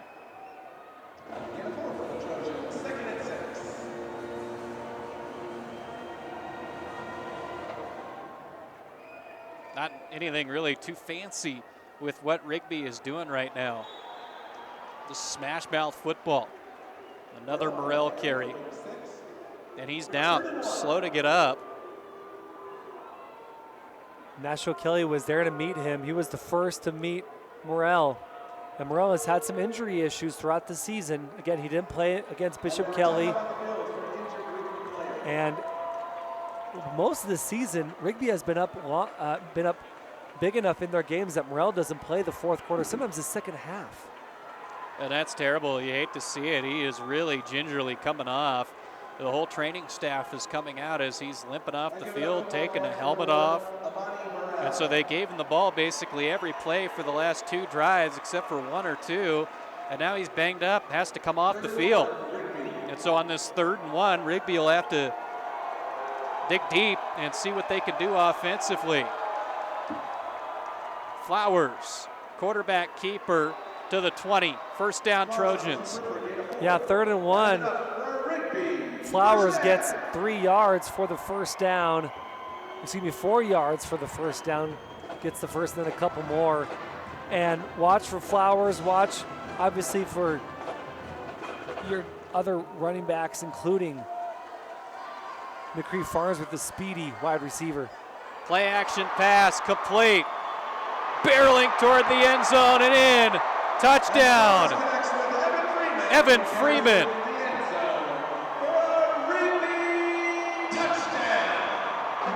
Freeman heard me say, Farnsworth heard me say his name, and Freeman said, hey, come on, give me a chance. And quick slant into the middle, fights for the extra yards, and just like that, with 3.5 minutes ticked off in the 2nd half, it's 20-0 PAT pending. Solid throw from Flowers for 6. And it is all Rigby here as they lead 21-0 with 8:48 in the 3rd quarter. After the Flowers to Freeman connection. Pro Pete Fertilizer is dedicated to providing products that save you time and money. For the highest quality fertilizer, turn to Pro Pete. It truly is a great product for turf and ornamental applications. Pro Pete wants to wish the Rigby football team good luck today. And Franklin Building Supply is a proud supporter of Rigby athletics and all of the building professionals in eastern Idaho. Their friendly and knowledgeable team is ready to help make your project a success from start to finish. Franklin Building Supply in Pocatello and Idaho Falls, worth the trip. So Timberline will need to dig deep here, down 3 touchdowns in the 3rd quarter. It's an opportunity to find out what your football team is made of here on this drive. Yeah, you're down 3 scores. Flowers just showed you what he can do, not only with his legs, but with his arm as he hits Evan Freeman for the touchdown. And Freeman bullies his way into the end zone as he was 5-6 yards short of the touchdown. And so this is a culture moment for Timberline. What can you do down 3 scores? Hudson Lewis returning from the 3, can't get the 20. Great open field tackle by Rigby. It is Q Kofe, I believe. And so Timberline will not have the starting field position that they'd hoped for. And I tell you what, we just had somebody come up here to the press box and they had some either loaded fries or loaded nachos, big old ice cream bowls with Oreo all over them. And I'm thinking, oh boy, these guys are bringing it our way. And he walked right by us and went upstairs. Brutal. Yeah, that's coach's food. Well, we get Gatorades and maybe a soda. Not today. We have not got anything today. 8:43 third quarter. We're not at an 8-man school today, Joel. Yeah, that's small, man. Those 8-man schools, they take care of us. Burgers, fries, drinks, hot cocoa. By the way, Q Kofe, that open field tackle on the star Lewis, who's going to Oregon. That's got to feel great, right? When you tackle the future Oregon player. He'll remember it. Be a No moment doubt. he could say, hey, look, I did this. 8 minutes and 15 seconds third quarter, 21-0 Rigby, as the Timberline offense has to find something that works, and they got to do it soon. There's a run, nice space. Brody Engroff and their fans have something to cheer about, and a late penalty flag flies from the far side judge. And I think this may end up being on Rigby. Threw it right where the tackle was. It'll be a first down if it stands. The white hat Greg Harding today out of the 5th district, as he confers.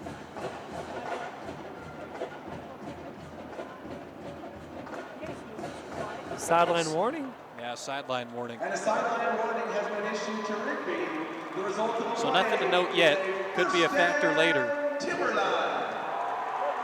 So there you go, Timberline. First down and 10 now from their own 29-yard line. They move the sticks, 7:55 third quarter. And we mentioned Brody Engroff. We wanted to see a bit more of him in this game, especially with Hudson Lewis at quarterback. And that was a good run from Engroff. More of that if you're Timberline. Lewis, hands off. Engroff, 2 yards. 2nd and 8.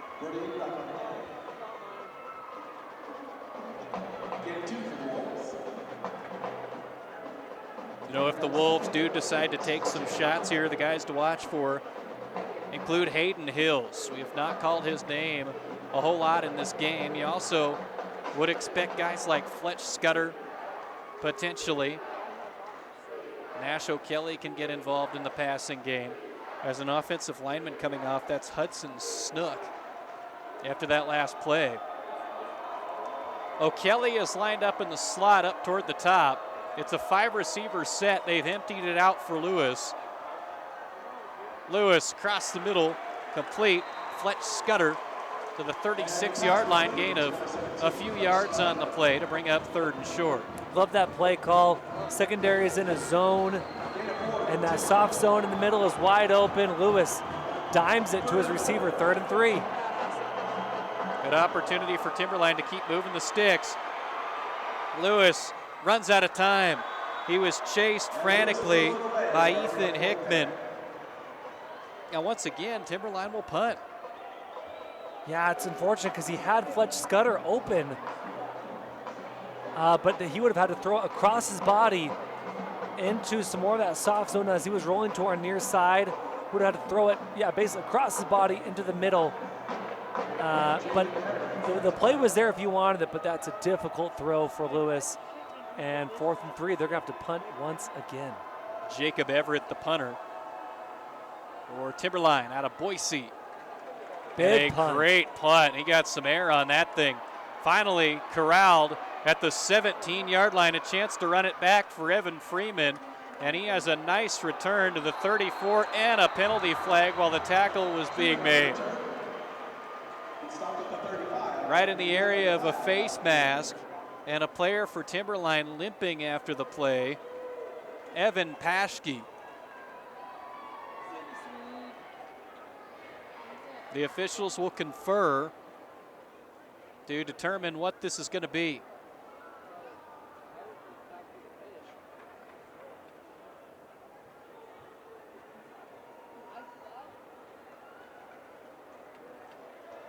It's like hands to the face, a 5-yard face mask on Timberline. So not the personal foul variety. We've called Evan Freeman's name a number of times. He started as a sophomore last year, only a junior this year. Plays obviously DB and wide receiver, caught that touchdown earlier. Evan Freeman has been awesome for this team, and he will continue to be awesome going into his senior season next year. So 6 minutes and 16 seconds on the clock in the third quarter. It's Rigby football, 1st and 10 from their own 40-yard line. Ball situated on the left hash. 3 receivers to the near side. Now a different back gets some opportunities. Q Kofe, the carry, and he gets 6 yards. It sounds like a rinse and repeat kind of thing. It's just a matter of which guy's going to carry the football. Well, and Q Kofe may not give you the weight, the size of Amani Morel. I mean, the sheer girth of Amani Morel. But what Q Kofe gives you is immediate speed, where Amani Morel takes him a little more to get going. He can, but as soon as Q Kofe gets that handoff, he is off. Motioning to the top is Nelson. Handoff. Kofe breaks the tackle into the secondary. Tripped up from behind at the 39. A touchdown saving tackle potentially from Austin Engroff. And Q Kofe squeezed through that B gap. And as soon as he's able to squeeze through, he takes off to that far side and gets a big first down, 39-yard line. Q Kofe, just what his offense ordered. As Rigby not in a hurry here.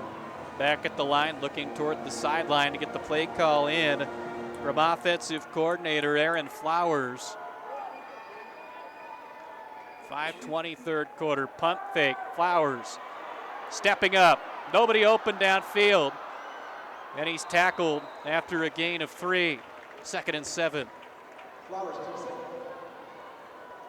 Yeah, that was a specific pass play. I think his first option was that left side, just down the sideline. It was well covered by the safety and the DB.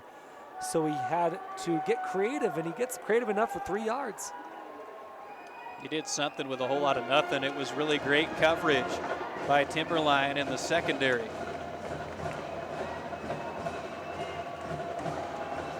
And that's key on the few times that Rigby has gone to the air. Timberline's been pretty solid from the defensive back position. They just have struggled against the run, and this time they don't struggle at all against the run. Flowers tried to quarterback keep it to the right, and Austin Engroff said, nope, you're not going anywhere, and brought him down at the 33-yard line, a 3rd down and short upcoming. Yeah, Engroff was spying Flowers, hit him immediately as Flowers came to our near side. This offensive line has been pushing all night long or all afternoon long. You wonder if the defensive line of Timberline is getting tired, but great stop there by Engroff in the line on 3rd and 4, on bringing it to a 3rd and 4. Let's see if they can get another stop here, force a 4th down. Under 4 minutes in the third quarter, the tight end motions. Nelson, left side of the line. Kofe redirects to the opposite side of the line. 1st down, 25-yard line, finally tackled again by the secondary.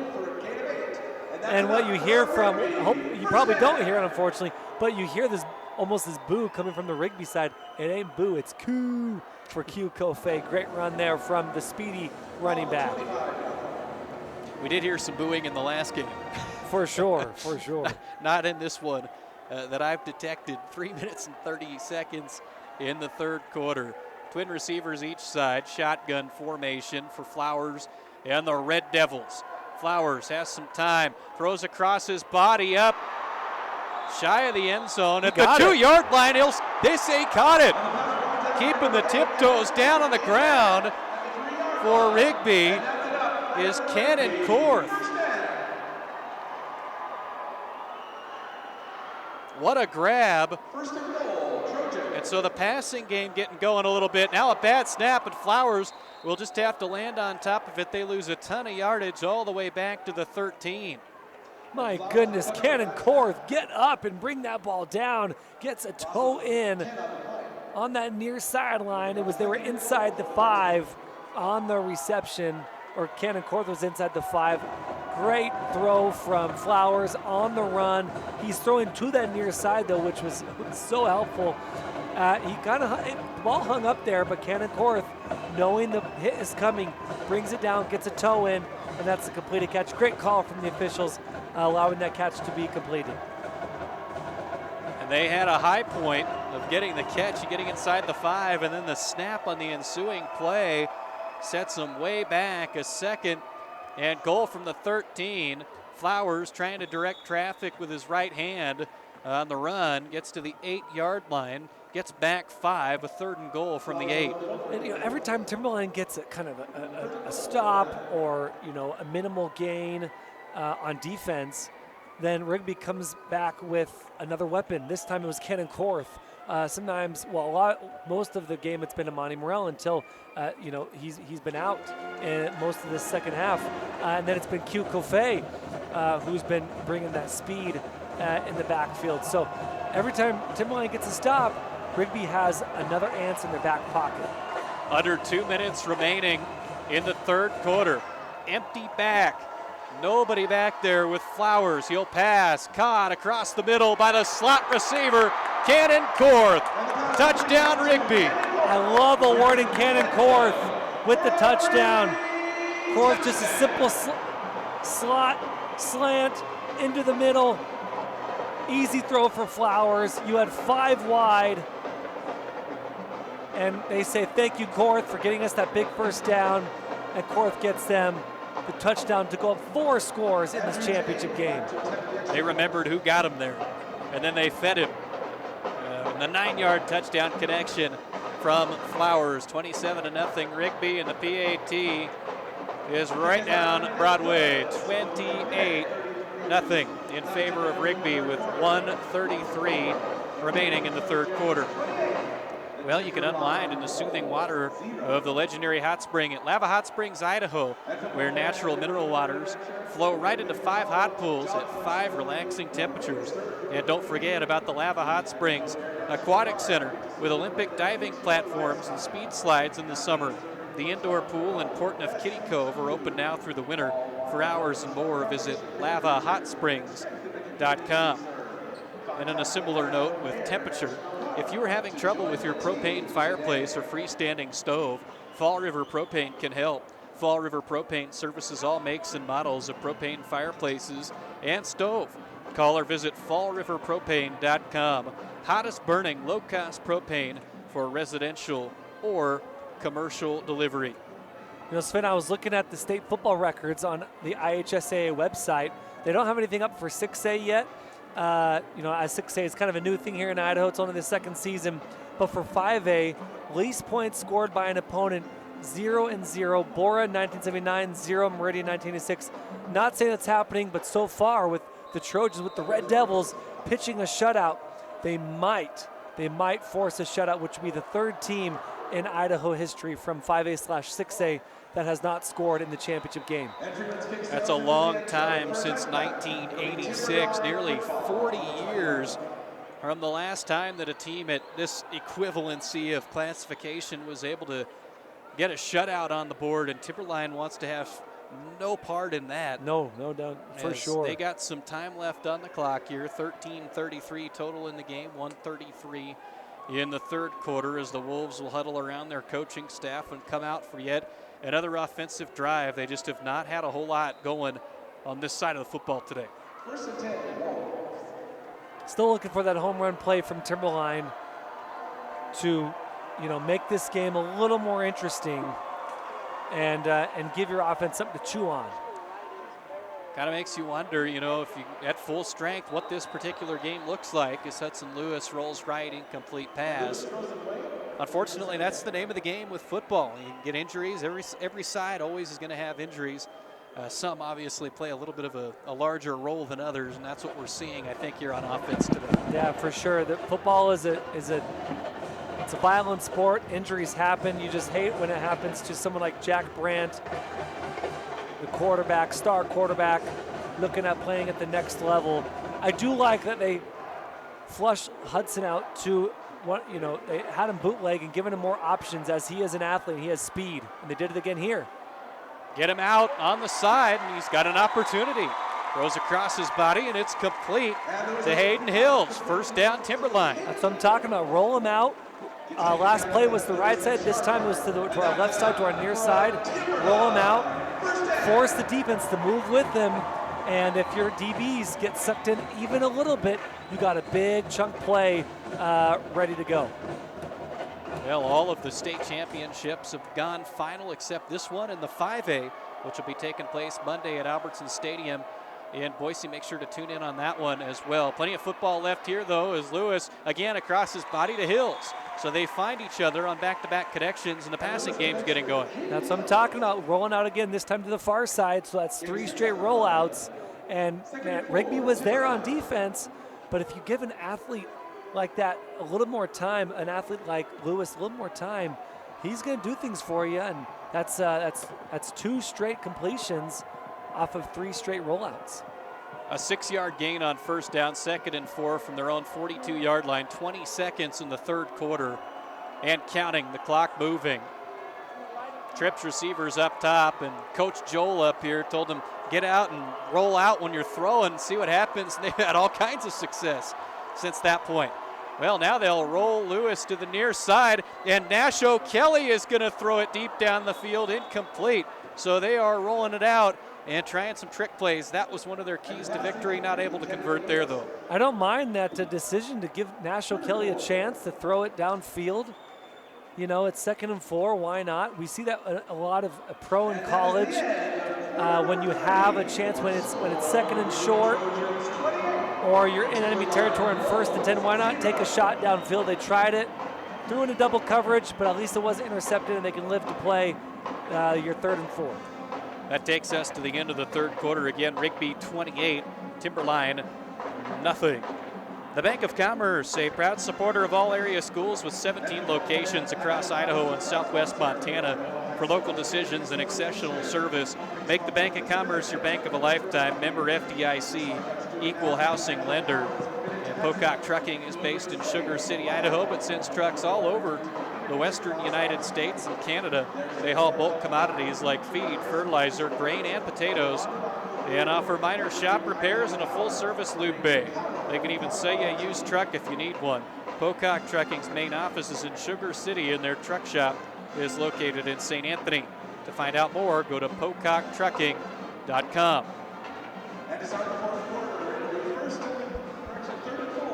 So a 3rd down upcoming for Timberline to start this 4th quarter on their own 42-yard line, 4 yards to go. Trailing by 4 touchdowns. Lots of ground to make up here late in this football game. Lewis trying to pass to Andrew Price. It's intercepted. It was actually thrown backwards. They'll probably call it a fumble, but for sure they'll call it a touchdown as Cannon Court reservations for 6 for Rigby.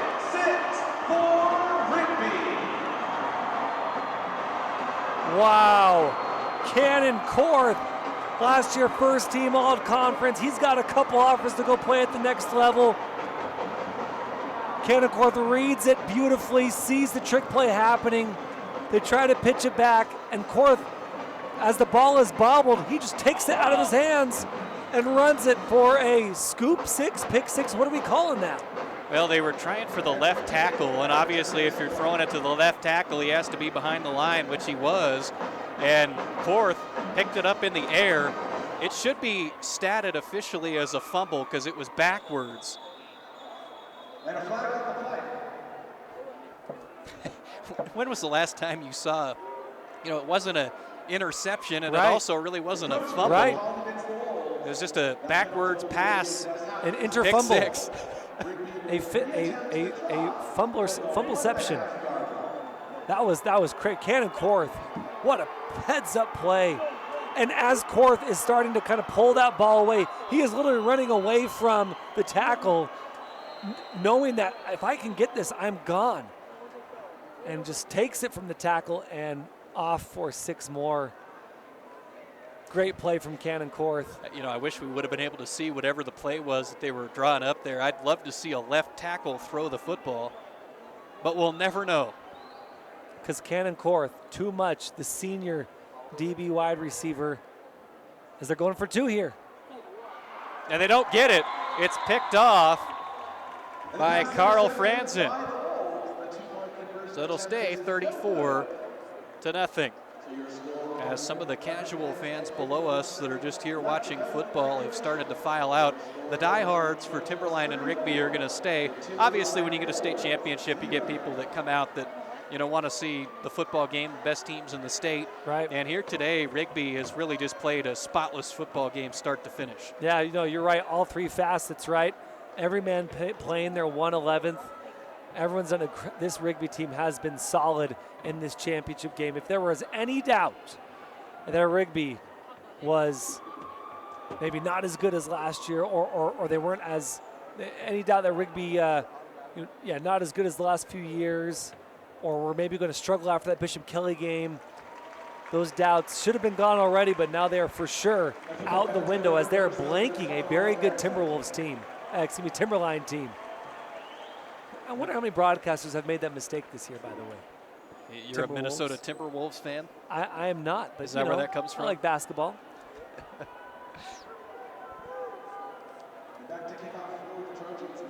Well, if you're Timberline here, there have been some positives. The issue is you are going up against a juggernaut. And Rigby, this is a football team that has won state championships in 2019, 2021, 2022, and 2024. 3 of the last 4 seasons, they're looking for a back-to-back here, and they are well on their way. And Coach Gonzalez in his 9th season, he's got 30-plus years coaching, right? Coach, he was the ADN head coach at San Juan Hills in California. 4 titles in 8 seasons, like you said, going for his 5th. Well, all the guy does is win. And you'll notice that with coaches. Sometimes they'll hop around different parts of the state or the country, and they tend to continue to have success because the program will work wherever they are because they're winners. And that's what we have in a lot of places here in Idaho. And Rigby is one of the best examples. And another kind of feather in the cap for Coach Gonzalez. He's been in the championship game, he and this Rigby team, 6 of the last 7 years. So they've won 4, but they've been in this championship. They've only missed the championship game 1 year. Amazing track record. So first down and 10 to start this drive in motion prior to the snap. Might even be an offsides this time. It is. So the penalty against Rigby, and Timberline will take it. Timberline has some students here wearing Beat Boise shirts. Well, I mean, it works, I guess. Yeah, it works, and it worked. They beat Boise 20-13 back in September. You've seen the prices these days with inflation. You don't have resources to go buy another shirt, make another shirt for Beat Rigby, so you're going to use the Beat Boise shirt. It's blue. It works. Can't be going out buying too many Timberline shirts here. As the pass low, incomplete, 2nd and 10. And that ball bounced off the turf, went right in the hands of Rigby's, I think that was Q Coffey. No, excuse me, that was Tucker Clark. And for a second, a few fans thought that was another pick 6 opportunity. Or another fumbleception. So 11 minutes and 30 seconds, 4th quarter, 34-0 Rigby. It's a 2nd down and 10, ball on the left hash. Handoff from the 30-yard line goes Brody Engroff, and Brody has 4 yards left side. We're talking about, home run plays and maybe some trick plays. The problem with those, when they don't work, it really hurts. It stops the clock. You sometimes lose big yards, or you throw interceptions, and then you end up giving more points or the ball back to the team who's up a lot. So finding that balance is really hard. We saw it a lot in the playoffs. A team who's down by a lot, they'll take a couple chances, and then after that, they'll just start running the ball, because what you don't want to do is give the ball back to the other side too quickly. 10:48, 4th quarter, 3rd down and 6. Lewis rolling right, looking downfield. He has a man at the 1st down marker, and then a couple more after that. Nash O'Kelly, the reception from his tight end position, and he'll get the 43-yard line, 1st down Timberline. I like Nash O'Kelly's game. one of those athletes who can do everything, both sides of the football. He had a load to handle in Amani Morel. Did a decent enough job, but on offense, he's had some opportunities, both throwing the ball and in the passing game. Receiving game, excuse me. Timberline not in any hurry here. They'll huddle up and get up to the line. Trips receivers up top, one bottom, one back to the right with Lewis. They'll get Lewis moving again. Deep ball down the field, too far, incomplete. Looking for Fletch Scudder on the vertical. Sometimes it's hard to find Fletch when he's disguised, but that time he was open, and Lewis missed him. He was wide open, and Lewis stuttered just long enough for the safety and DB to then converge, and Lewis had to chuck it far for Fletch, and nothing going there. Incomplete pass in the 1st and 10 play, but I like the idea of going long on 1st and 10. 2nd and 10 now. Their own 43. Lewis to the right, pass caught. O'Kelly, 1st down to the 41 in Rigby territory.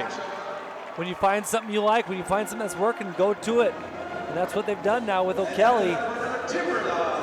2 catches on this drive, and they're moving the football.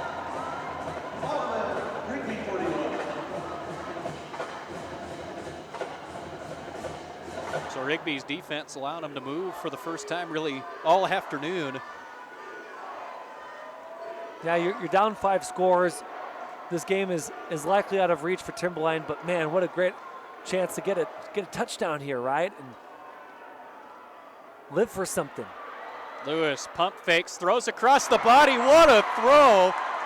And the catch, another 1st down for O'Kelly as Hudson Lewis came to his right, fully turned his body, threw it the opposite way, right by one receiver into the hands of another.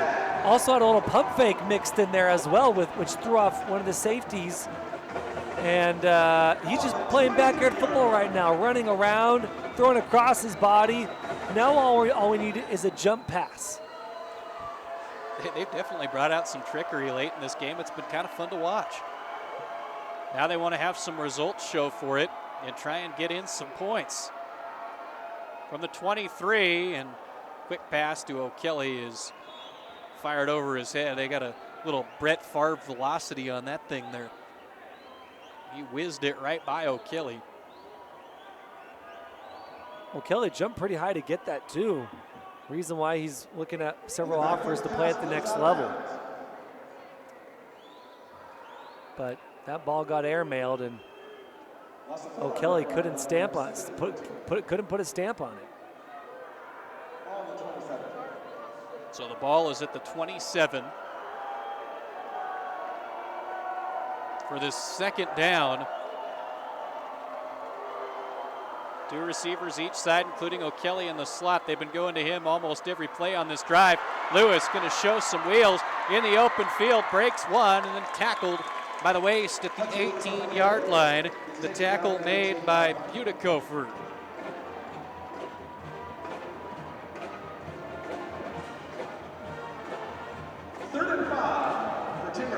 So a 3rd and 5 now for the Wolves. 8:25 4th quarter. Ball in the middle of the hash marks.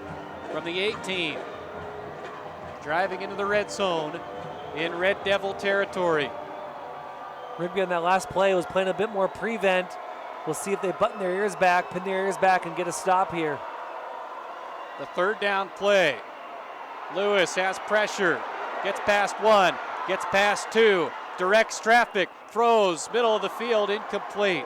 Gotta love just how long he keeps the play alive, though. That's a real skill set that separates him from some of the other guys you would throw back at the quarterback position. Yeah, for sure. I love the temerity of this dude. Brody Engroff was the intended receiver, and ball again was thrown behind him as he was cutting outside to help his quarterback. Lewis just throws it behind him, and all that effort for an incomplete pass, which is too bad because he had Engroff open. 7:59 4th quarter. It is 4th and 5. Timberline's going for it from the Rigby 18. The snap. Lewis looks, incomplete. And a late penalty flag thrown by the White Hat. They're going to say that Rigby roughed up Hudson Lewis there. Yeah, they're going to confer on it. That's a tough call if you're the Rigby defense. Yeah, I thought they tackled him as he's going down. I think he was hit, but he wasn't completely down, right? And yeah, they're talking about it for sure. You got 3 out of the 5 officials. I think this is one you wave off. I think so too. We've seen it already today. Good officiating crews. We did see a flag waved off earlier. From our vantage point, it did seem like a football play. And let's see, it's all 5 of the officials, or 5 of the 6, excuse me, are right down there for the conversation. Yeah, they're going to call it. Oh. Wow. Roughing the passer, or excuse me, an intentional grounding. So totally not on the bingo card for what we were chatting about. That makes a whole lot more sense. Yeah, I thought he had gotten out of the pocket, but I guess not. And yeah, he threw it essentially parallel to his sideline. He threw it to where he was running, which was to his own sideline. And so that's first down, Rigby on the 4th and short. Too bad. There was an opportunity for Timberline there. They couldn't finish it though. And Hudson Lewis has to go down and just throws the ball away. Kind of looked like he was to the left of the numbers. It's quite a pocket if that's the case. And here we go. Ball snap, pitch play. And running it is Q Kofe. Keep it in bounds and wind the clock as he gets over the 40-yard line. 7:40 and counting in the 4th quarter.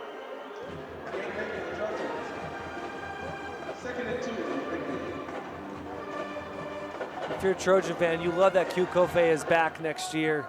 Again, speedy running back, plays in the secondary as a defensive back. And with no Amani Morel next year, you assume Kofe will be your bell cow rusher. Player went down for Timberline. They'll call a timeout as well. Hopefully, looks like the player's okay. He's walking off under his own footing. ProPete Fertilizer is dedicated to providing products that save you time and money. For the highest quality fertilizer, turn to ProPete. It is truly a great product for turf and ornamental applications. ProPete wants to wish the Rigby football team good luck in the rest of today's game. Franklin Building Supply is a proud supporter of Rigby athletics and all the building professionals in Eastern Idaho. Their friendly and knowledgeable team is ready to help make your project a success from start to finish. Franklin Building Supply in Pocatello and Idaho Falls, worth the trip.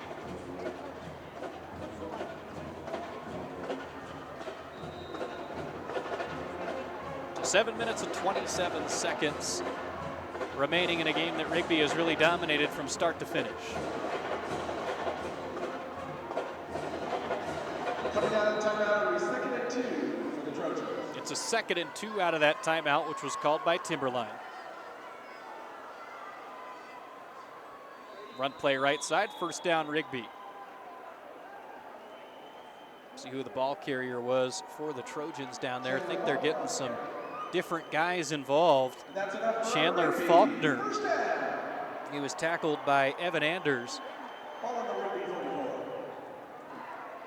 Yeah, and this is what Rigby has done throughout the season. They'll bring in new guys, your backups in the second half, 4th quarter.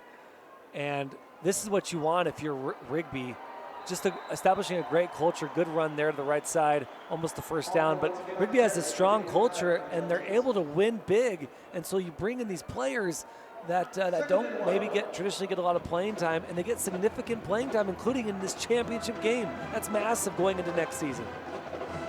Always great experience. And another positive thing, too, it looks like Amani Morel has actually come back into the game in the backfield.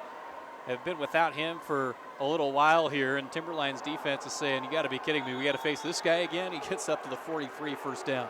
When you wonder if they brought him in because maybe there are some teams here watching, right? And this film could be used as he furthers his recruiting journey. So let's get Morel some more touches and let's see if we can get him some highlight plays and give him more opportunities to play at the next level. Well, when you're a senior, you only get one opportunity at this state championship game your senior year, so he didn't want to come off the field. Going to leave everything he has out there over these final 6 minutes and 10 seconds.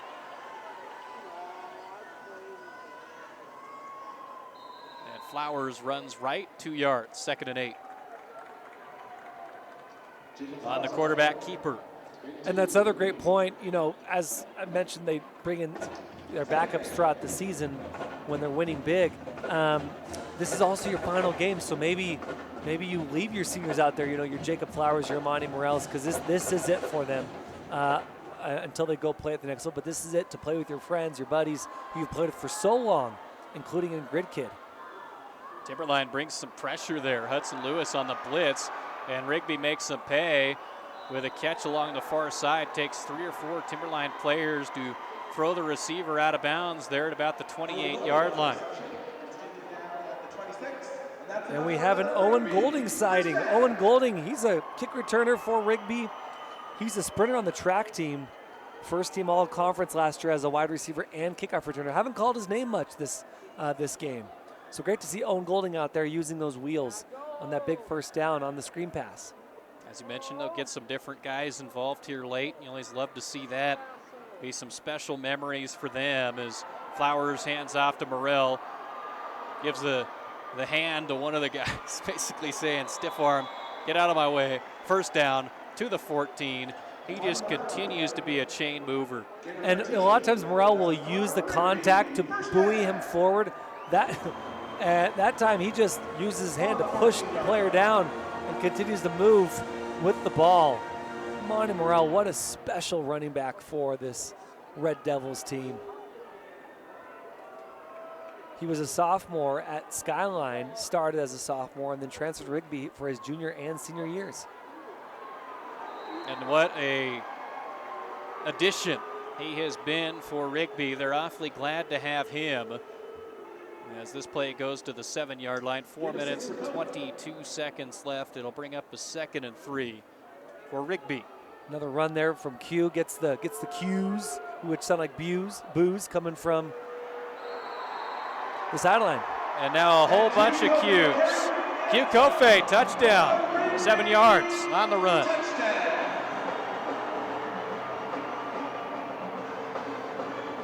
Q Kofe has had himself a game. Couple touchdowns. Good catches, good runs. Also playing well in the secondary. Again, Q Kofe going to be likely to be your bellback next year as he's only a junior. And we'll be hearing more Qs next season for sure. Rigby out for the PAT. Andrew James will do the duties. Looking to make it 41-0 and another penalty prior to a snap. False start on the Red Devils. As they call it penalty, I can't think of a weakness for Rigby in this game. They've had weaknesses throughout the season for sure. But Rigby, again, we talked about this earlier, all 3 facets, everyone playing assignment sound football. It's really been an impressive performance from Rigby across the entire, across the entire team. And that includes the kicker, who gets it right through the uprights on what was a 25-yard extra point for Andrew James. Rigby 41, Timberline nothing with 4:10 in the 4th quarter. Well, one final time, make sure to unwind in the soothing water of the legendary hot spring at Lava Hot Springs, Idaho, where natural mineral water flows into 5 hot pools at 5 relaxing temperatures. And don't forget about the Lava Hot Springs Aquatic Center with Olympic diving platforms and speed slides in the summer.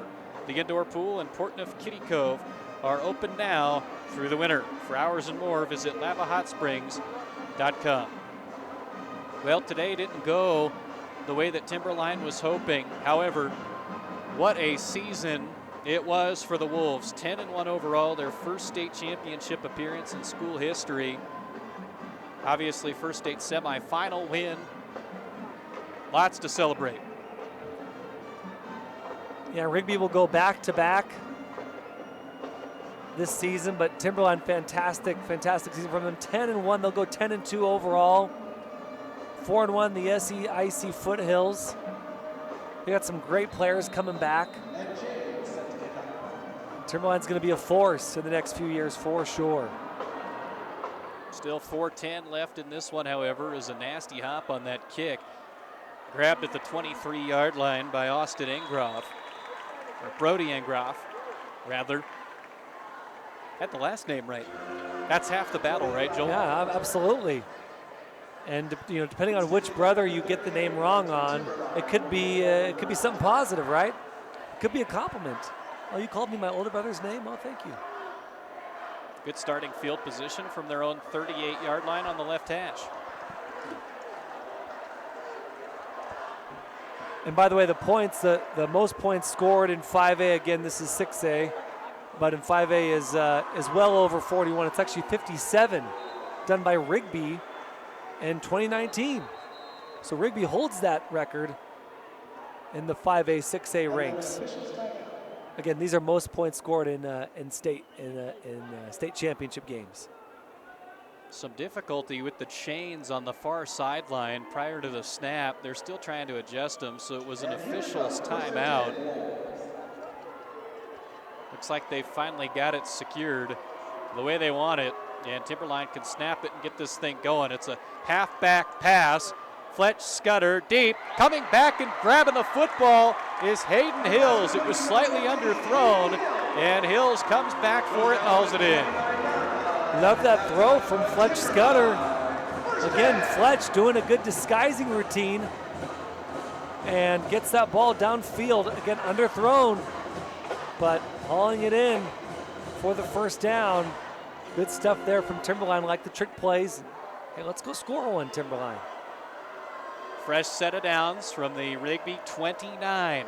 3:36 and counting as Timberline tries to get on the board in this one, trailing 41-0. Lewis, deep ball. Brody Engroff, overthrown, incomplete. It's second down. Good spiral on that ball. A little bit too much velocity, though, as was outside the outstretched hands of Engroff. I think even if he would have dove, would have fallen incomplete, unfortunately. I like that wheel route from the running back, though. Good play call there from the coaches. They've had some fun with how they've dialed it up in the third and fourth quarters. Yeah, Sean Rest there doing work, trying to find some way to finish this game with points. 2nd and 10. Lewis directing. Caught on the pass to Hayden Hills on the left side. Just shy of the 20-yard line, it looks like. It brings up a 3rd and short. Hayden Hills with some nice forward progress there from the officials. Caught it just short of the first down marker, about the 20-yard line. But was fighting for extra yards, but they'll call for the forward progress, and that brings up 3rd and 1. So now under 3 minutes, they'll officially spot it right there at the 20. Need to get to the 19 to move the sticks.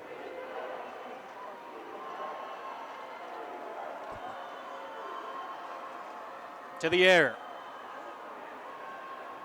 Lewis pass deflected by Cannon Korth, and that's something that we've seen tonight. Korth really making an impact from his defensive back position. Yeah, no doubt. I do like that they were trying to roll him out once more for the touchdown, and I think they might be bringing out the field goal unit for this one. Well, you'd love to see some points get on the board in this game. We'll see who's out there. I see Lewis and a bunch of the other starters for offense. I've not yet seen the kicker. I thought I saw Lewis come up, but Lewis is now lined up in the wide receiver position, so they're not kicking it. 4th and 1. Nash O'Kelly will receive the snap on the 4th and 1. They'll run it with O'Kelly. And O'Kelly is absolutely demolished at the 14-yard line, but he got the first down, and that's all that matters at the end of the day. Yeah, 100%. DJ Pedrero was there for the big hit. Like you said, National Kelly was nailed. And we got a flag here. I think it's called against Coach Gonzalez, who is hot after that first down call. Well, that's some intensity in the final minutes of a 41-0 game. That guy's not going to turn it up to the end. It's the second sideline violation on Rigby, and this one will actually be a penalty, so it costs some yardage. And you want to fight for your players, and you want to fight for fair calls, and this is why Gonzalez is a winner, right? When you're up 41-0 and you're arguing a 4th and 1 completed play. It's another run for O'Kelly to the 5-yard line. Been kind of fun to see O'Kelly get the direct snaps a few times this afternoon. Yeah, for sure. That's 2 straight for Kelly on the direct snaps on the Wildcat. Is it a Wildcat or is it like a grizzly bear play? You know what I mean? There's not much speed there, but a lot of force. O'Kelly to pass, looking for Lewis, goes up, makes the catch. Boy, they'd have loved to have that at wide receiver the whole game. Touchdown from 5 yards. And the grizzly bear finds some velocity on that throw. Nash Kelly to Hudson Lewis. And the shutout is no more. Good touchdown throw from O'Kelly to Lewis. Put it right there where only Lewis could get it. Lewis turns around, his whole body gets turned around as they're going for 2. And they don't get it.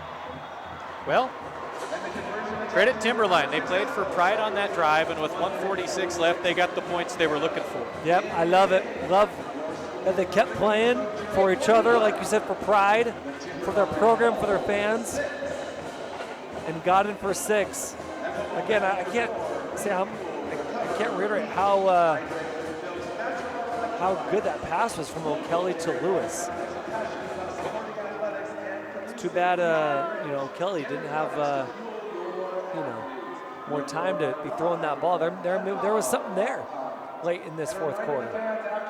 Yeah, they kind of figured something out. I think they tried a bunch of things in practice this week, and they tried all of them. You got to credit Timberline. They rolled it all out on the table today and said, we're going to give it our best shot.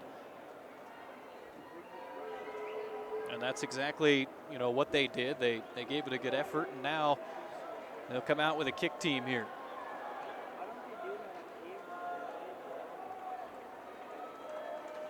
And they just scored. Maybe do an onside kick. Try to get one more in before the end of this game. I'm sure they don't want to play defense again. They'd much rather go out there and give themselves a chance. Rigby's probably going to just kneel down anyways at this point.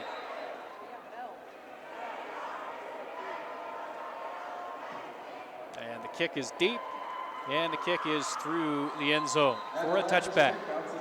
You can see Rigby, they were lined up for an onside kick. No one was back there to receive that kickoff. And Rigby was waiting for that onsider, but they decided to kick it off, and Rigby should be the last ones with the ball in this championship game. So now the question is, are they going to kneel it down or are they going to run it some more? That's all that's left as far as mystery in this one.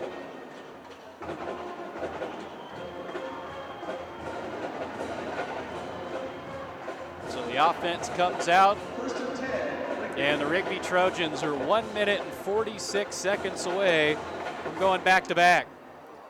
Looks like they're going to kneel it. You have Flowers still out there. Amani Morrell deep in the backfield, lined up, and like you said, the best formation in all of football. It's exactly how you want to end your season. It's kind of what you dream of, being in a position where you're up comfortably, and you can do something like this and take a knee. Right. I should say best play when you're up, right, in football, is that victory formation. Minute and 24 seconds. They'll have to kneel it a couple of more times here, and just a formality at this point.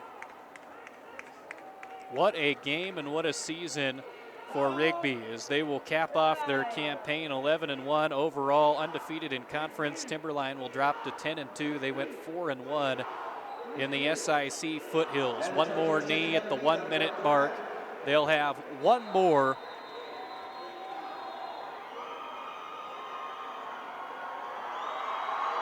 Yes, I think they just called a timeout.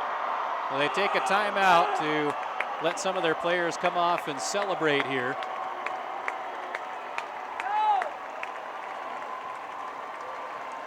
With 57 seconds. Let's go!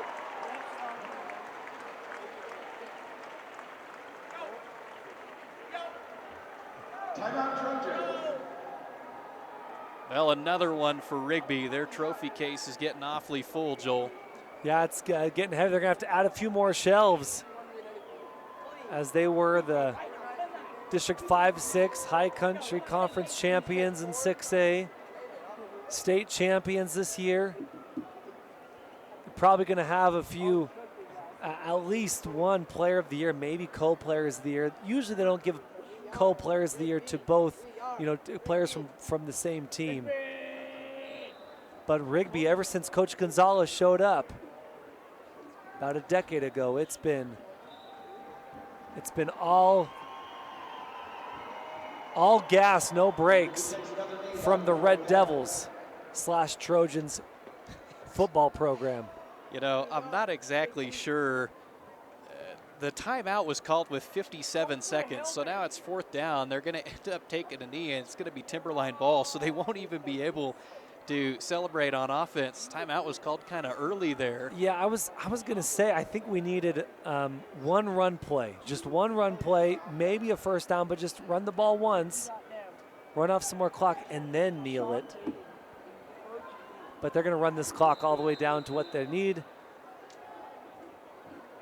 Called their last timeout, and then they'll kneel it with 13 seconds to play.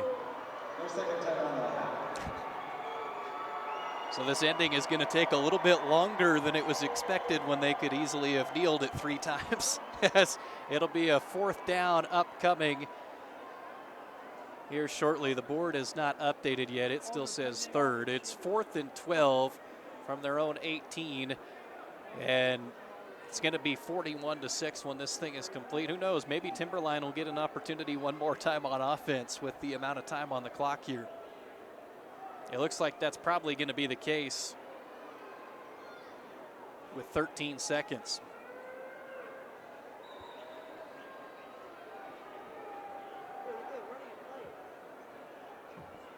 There was a play here in East Idaho a few years back. I want to say it was Hillcrest and Skyline, where on 4th and 13 with like 10 seconds to go, they just ended up chucking the ball downfield, but it was caught.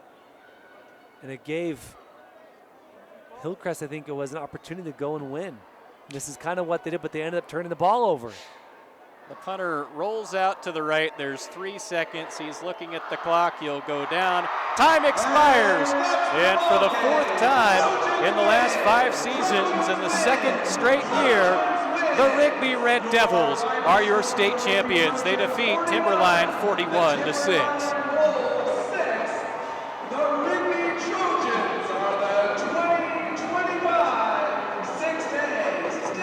One more time, the Trojans, an all-around fantastic game. Offense, defense, special teams. They got a couple turnovers. They ran the ball. They did exactly what they wanted to do. Morrell was one of the keys to the game for us. They did just that. Morrell with a couple of touchdowns. Q Coffey a couple, or at least one. Evan Freeman, a touchdown. Again, forced turnovers on defense. Had that fumble interception returned for a touchdown. And seriously, if you're a Rigby fan, you have 0 complaints about this game. Fantastic job by the Rigby Red Devils / Trojans in this championship football game. They did it from start to finish, a complete football game. Awfully impressive. Well, really the last thing left to do, we've got a couple of different players. And we can have an open forum here on the air because I want to talk about both of these guys. All right, let's do it. So Amani Morrell had a couple of touchdown runs, and he was just huge there late in the first half, set the tone, and that's when Rigby started to run away. And then on the other side, you got Kenneth Korth had that weird backwards pass. He ended up with a football, ran it back in for a touchdown, and he had himself an impressive game as well in the secondary. Who you going with? We talked about how that Amani Morrell touchdown to go up, was it 2 touchdowns? Was it go up 14? It was to go up 14-0 at the end of the second half. That ended up being the difference, right? You know what we're going to do? I'm going to let you think about it even longer. Okay. And we're going to take a quick break, All and then right, we're going to come back. We're going to keep people on there. I was going to think out loud. I Pins was and ready. needles, 41-6. We'll come back. We'll give you our player of the game right after this. You are listening to the 2025 Idaho 6A State Championship on IdahoSports.com. Once again, we have contributed to your ideal college savings program. Love, Grandma and Grandpa. Ideal. Eventually, they'll appreciate it. Awesome. Thank you. I love it. College costs money.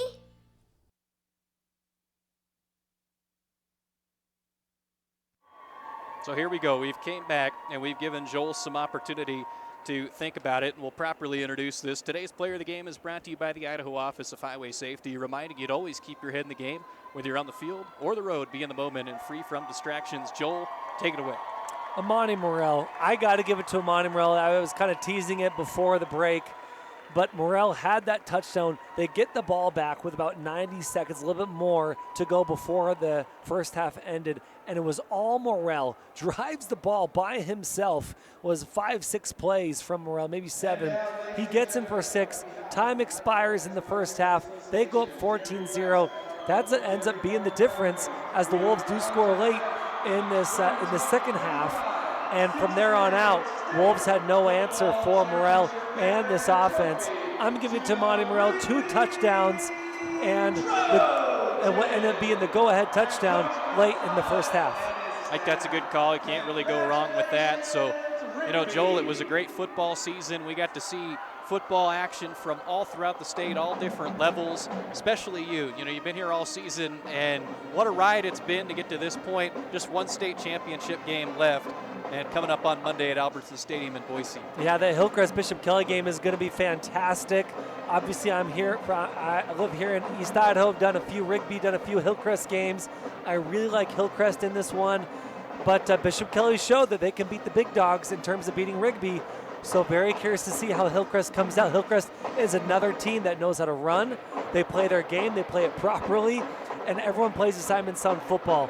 So very, very interested to see that Monday Night Football game here in Idaho. Monday Night Football on IdahoSports.com doesn't happen often, but every once in a while we get to do it, and that'll be a great time. This has been an IdahoSports.com GameStreams production of the 2025 Idaho High School Football Playoffs. This postseason broadcast was presented by Project Filter, your local Toyota dealer. Your Health Idaho, Next Steps Idaho, Ideal, Idaho's College Savings Plan, the Idaho Bowl, Valley-Wide Cooperative, and the Idaho Office of Highway Safety. This broadcast was also made possible from the support of these local businesses, including the Power Boosters for Rigby, Fibercom, Teton Auto Group, Anytime Fitness in Rigby, Java Express, MVP Rentals, Brightside Dental, The Roof Resource, Pro Pete Fertilizer, Bellhaven Real Estate, Idaho Drug, and Eckersell Funeral Chapel. Other sponsors today include Pocock Trucking, Fall River Propane, the Bank of Commerce, Franklin Building Supply, and Lava Hot Springs. Special thanks to George Casper and everyone here at the ICCU Dome for their hospitality and help in getting this game broadcast to you. Congratulations to Amani Morrell, our IdahoSports.com player of the game, presented by the Idaho Office of Highway Safety. Thanks for joining us again here in Pocatello as the Rigby Trojans / Red Devils, as Joel would say, defeat the Timberline Wolves by a score of 41-6. From our broadcast partner Joel Richardson and everyone else behind the scenes here at IdahoSports.com, I'm Sven Elskog saying so long until next time. Good night, everybody.